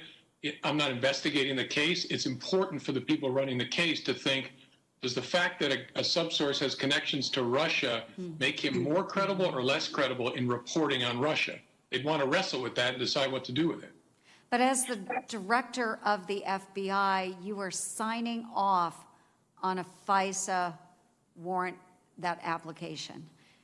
I do think it's information that should be provided to you as the director of the FBI. Do you believe that the Department of Justice and the FBI have a duty of candor to the Foreign Intelligence Surveillance Court? Yes, very much. Do you believe they have a duty to present this type of exculpatory evidence to the court? I think they have a duty consistent with that duty of candor to present a complete picture, good and bad, of all of their information. So that if they have exculpatory information, they ought to supply it. Yes, they do. And ladies and gentlemen, if you're watching this at home, and I do think that people are interested in this, they want to know and believe in the FBI. They want to know and believe in the DOJ. So for those folks that are watching at home, this isn't about political retribution or sour grapes. This is about a coordinated effort by your government, our government, to influence politics using compromised foreign intelligence actors. And I think this is a very, very sad example of what could absolutely go wrong in our government. Thank you, Mr. Chair. Senator Booker.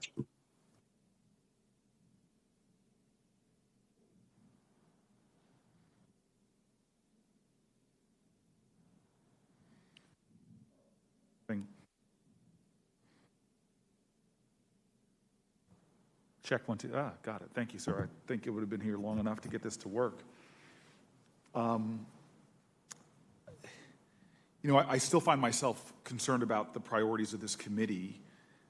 given that elections have already begun and we have a real urgent ongoing crisis. Director Comey, this committee has already spent a lot of time investigating an investigation that's already been investigated, and I'm pretty confident will continue to be investigated. It's been cleared by the Justice Department's Inspector General already, and I understand and honor the interest to continue with the investigation of the investigation.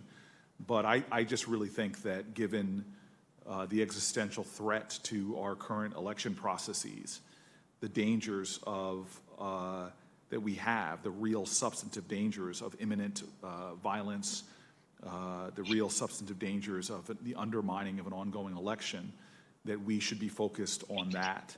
And so I want to switch gears and really focus in on what I think are alarming and disturbing comments made by President Trump last night when he yet again refused to condemn white supremacists and calling on one group to, quote, stand back and stand by. In August 2019, Director Comey, you published an op-ed in the New York Times about how President Trump was deliberately fanning the flames of racism in America.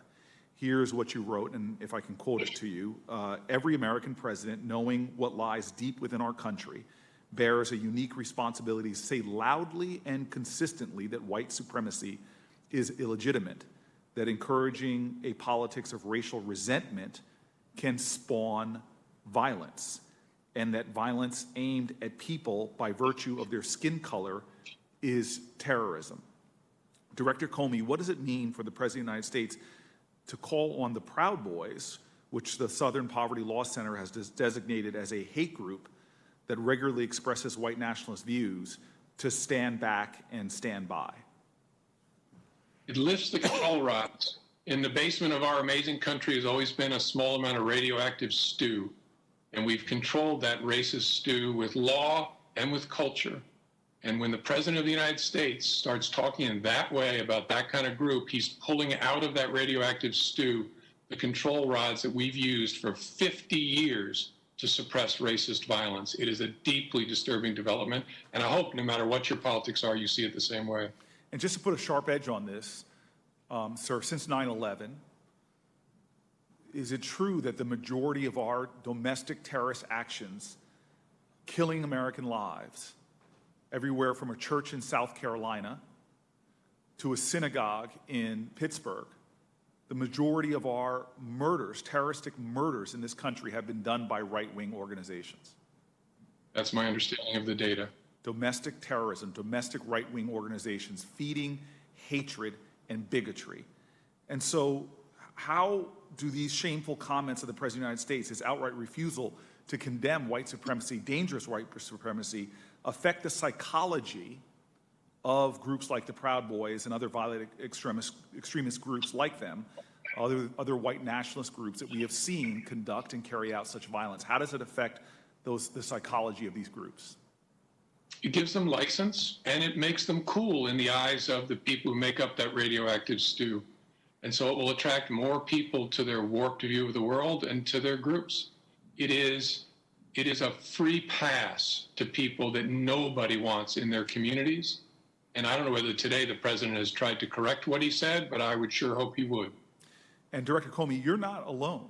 You are not the first FBI director, nor the last FBI director to state plainly the dangers of white supremacy, of this kind of violence. Your successor, FBI Director Christopher Wray, recently testified that, quote, racially motivated violent extremism, primarily carried out by white supremacists, account for the majority of domestic terroristic threats.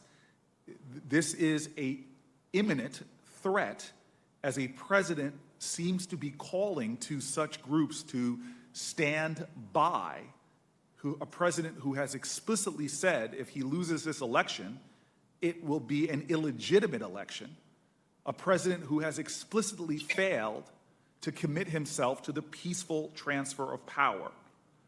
And so how do President Trump's statements about these groups affect the FBI's ability to address this threat? The FBI is fighting a fire of racist violence, and with words like that, the president is using a fire hose to spray gasoline on that fire. And maybe he misspoke. Maybe when he said stand down and stand by, he meant something else. I sure hope for the sake of our whole country, he'll say that today, what he really meant, and condemn these groups. But, sir, do you see the connection to the election that is ongoing right now and where we are less than 35 days away from that election? Do you have cause for not just concern, but real alarm about these groups being incited and motivated by the words of the President of the United States towards violent actions? Yes, that's what I meant by using my homely metaphor of spraying gasoline with a fire hose. It creates a dangerous blaze for all of us, not just people of color, but for every community in America that has these thugs and criminals have a presence there ought to worry about this. And the President of the United States should be charged with tamping it down, not letting it free. So here we are in the United States of America, where the current FBI director, where the past FBI director are both saying unequivocally that we are facing a threat of domestic terrorism, and clearly saying that the words of the President of the United States is not calming, is not unifying, is not bringing us together, is not condemning this, is actually inciting it, to use your words, that is spraying gasoline on the fires of hatred going into an election, where he is literally specifically talking to people and inviting them to potentially do things like show up at polling sites, to take action, to stand by. I don't understand how we don't see this as what it is, that we are on the verge of seeing a real threat to our fundamental democratic ideals and the smooth election processes to which have been, frankly, a hallmark of our country in our recent history. This is a dangerous moment in time. It is a frightening moment in time. And we know from what happened in San Antonio, Texas, and a number of other occasions, that people who are carrying out these actions are invoking the words of the President of the United States in their hateful, violent actions. This is a frightening time for America.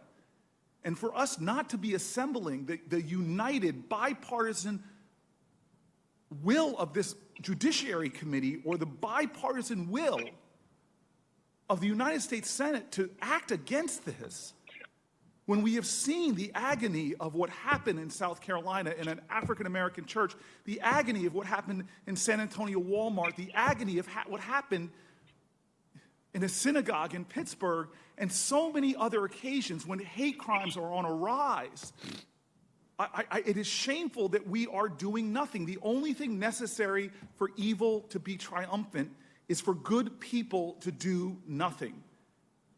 Your metaphor. The President of the United States last night sprayed gasoline on the fires of hate. Our inaction right now, on the eve of this contentious election, means that we are standing by and letting this arsonist that is our president continue to menace the democracy we all cherish. Thank you, Mr. Chairman. Thank you. The democracy we all cherish depends upon law and order. It depends on truth-telling. It depends upon the system being fair to those who are accused. It depends upon courts being informed of exculpatory information. That is what this hearing's about, and we will continue with these type hearings to get to the bottom of how this got so off the rails so it never happens again. Senator Kennedy. Thank you, Mr. Chairman. Mr. Comey, have you ever heard the expression, power doesn't change people, it just unmasks them? No, I don't think so. How's your book coming? How many copies have you sold? I don't know, a lot. I have a new one coming out in January about the Justice Department. I hope that'll sell a lot too, but I don't know the numbers. You enjoy attention, don't you, Mr. Comey? I do not. I enjoy attention from my family. I do not enjoy being recognized in public, and my B-list celebrity fame, which I hope will go away very soon. Well, I'll give you this. You have been an equal opportunity egotist. You have tried to screw both Trump and Clinton. Let's talk about Clinton first. When you were head of the FBI, you investigated Secretary Clinton and her emails and her server, did you not? An FBI team did while I was director, yes. And you concluded that there were no criminal violations, did you not? There were no violations that a reasonable prosecutor would pursue. But you didn't just issue a statement. You called a press conference. And you commented on her behavior. You said she was extremely careless, but in your opinion, there was no criminal intent.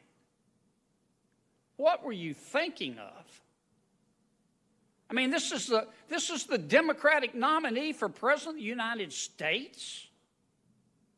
Didn't you realize that could have an impact on the investigation? Investigation was ending at that point when I issued the summary of what we had I'm sorry, I concluded. misspoke. Didn't you realize that could have an impact on the election? Oh, potentially, sure. And I was trying to offer... Potentially? I'm sorry, go ahead. I was trying to offer transparency about the justification for ending an investigation of intense interest to the American people in July 5th of 2016. Well, you gave us a full dose of transparency. 11 days before the election, you sent a letter to Congress saying, oh, never mind what I said in my press conference, my unprecedented press conference, I'm going to reopen the investigation, didn't you? Correct. I didn't say what you just said in the letter, but I told the chairs of the committees we were reopening the investigation to examine some additional material. And then a few days later, right before the election, you said, never mind. She didn't do anything. No, I said the examination was completed and it doesn't change our view. And we're not talking about a parking ticket here. We're talking about the Democratic nominee for President of the United States, the most powerful person in the free world. And you didn't think that would have an impact on the election? Oh, I knew it could potentially have an impact no matter what we did. And you don't like attention?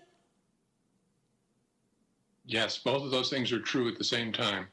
Sometimes you have to make hard decisions and you don't like attention. Let's talk about Trump. You didn't really care about Dr. Page, did you? You wanted Trump, didn't you? That is not accurate.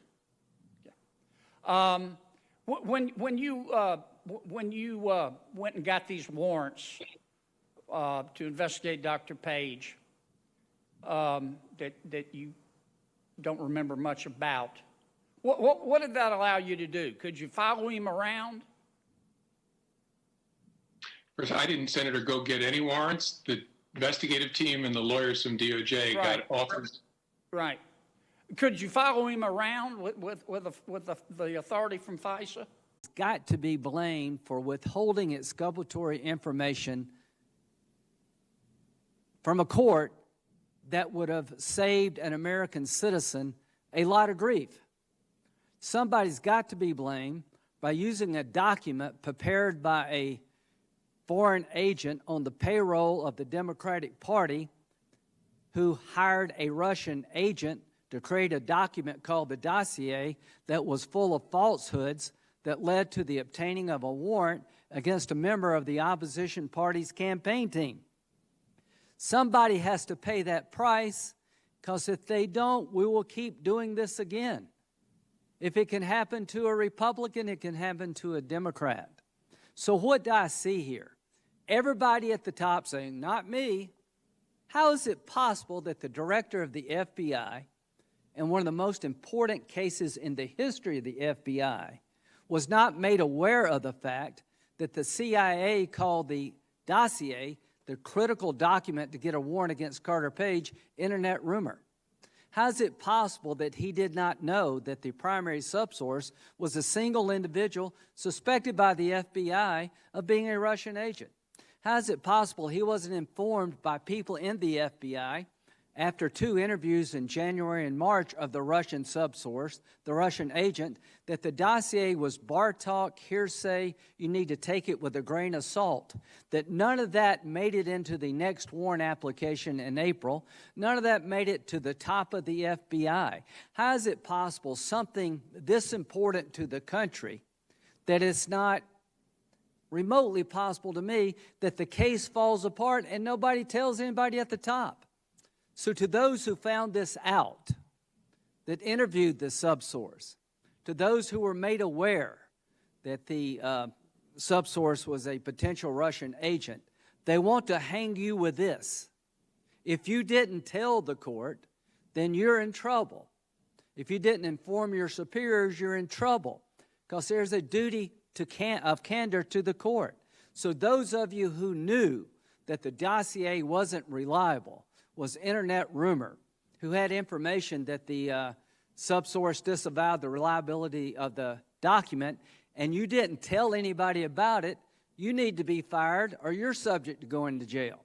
If you did tell somebody, then you've done your job. But here's where we're headed, apparently.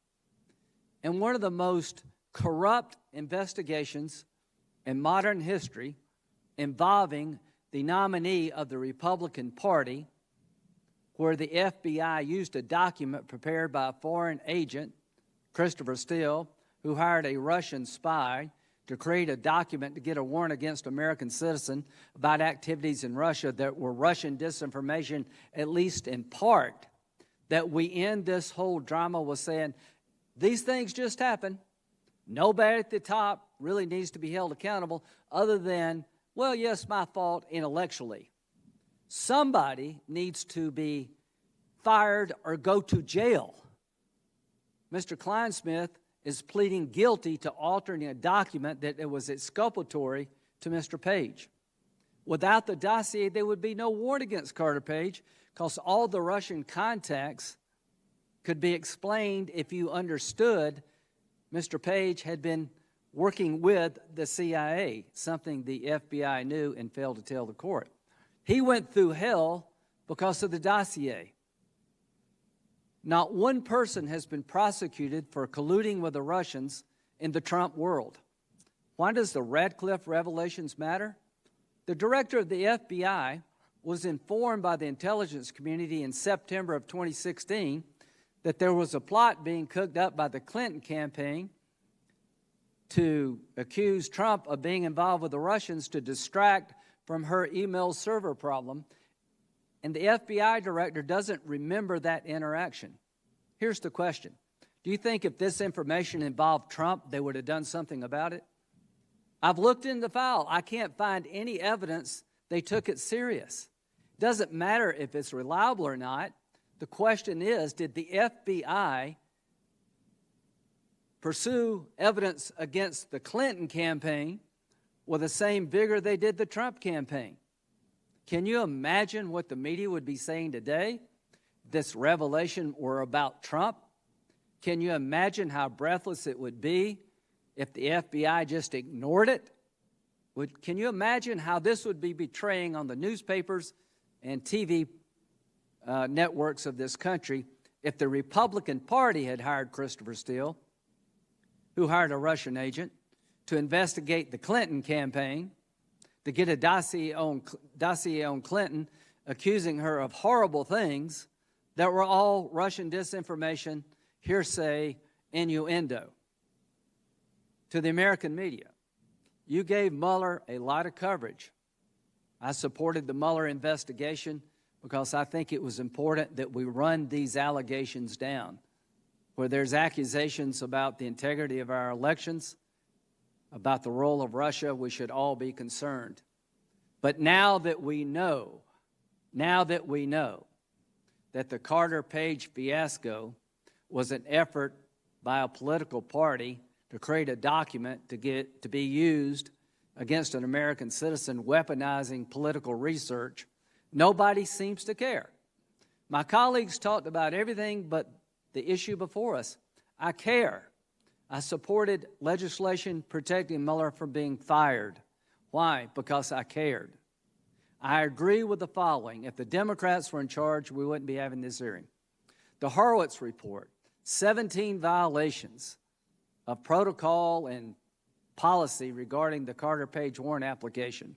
Thank God for Mr. Horowitz. We have found more, even more stunning violations. The House Judiciary Committee has declared war on the Trump administration every way you can, including impeaching him, but they have yet to hold a hearing with Mr. Horowitz. This committee has had hearings about Russia involvement in our election, about their methods and their means. We called Sally Yates and Clapper to tell us about their concerns about Flynn at a time when people didn't know. So I want to end with this about the Flynn matter.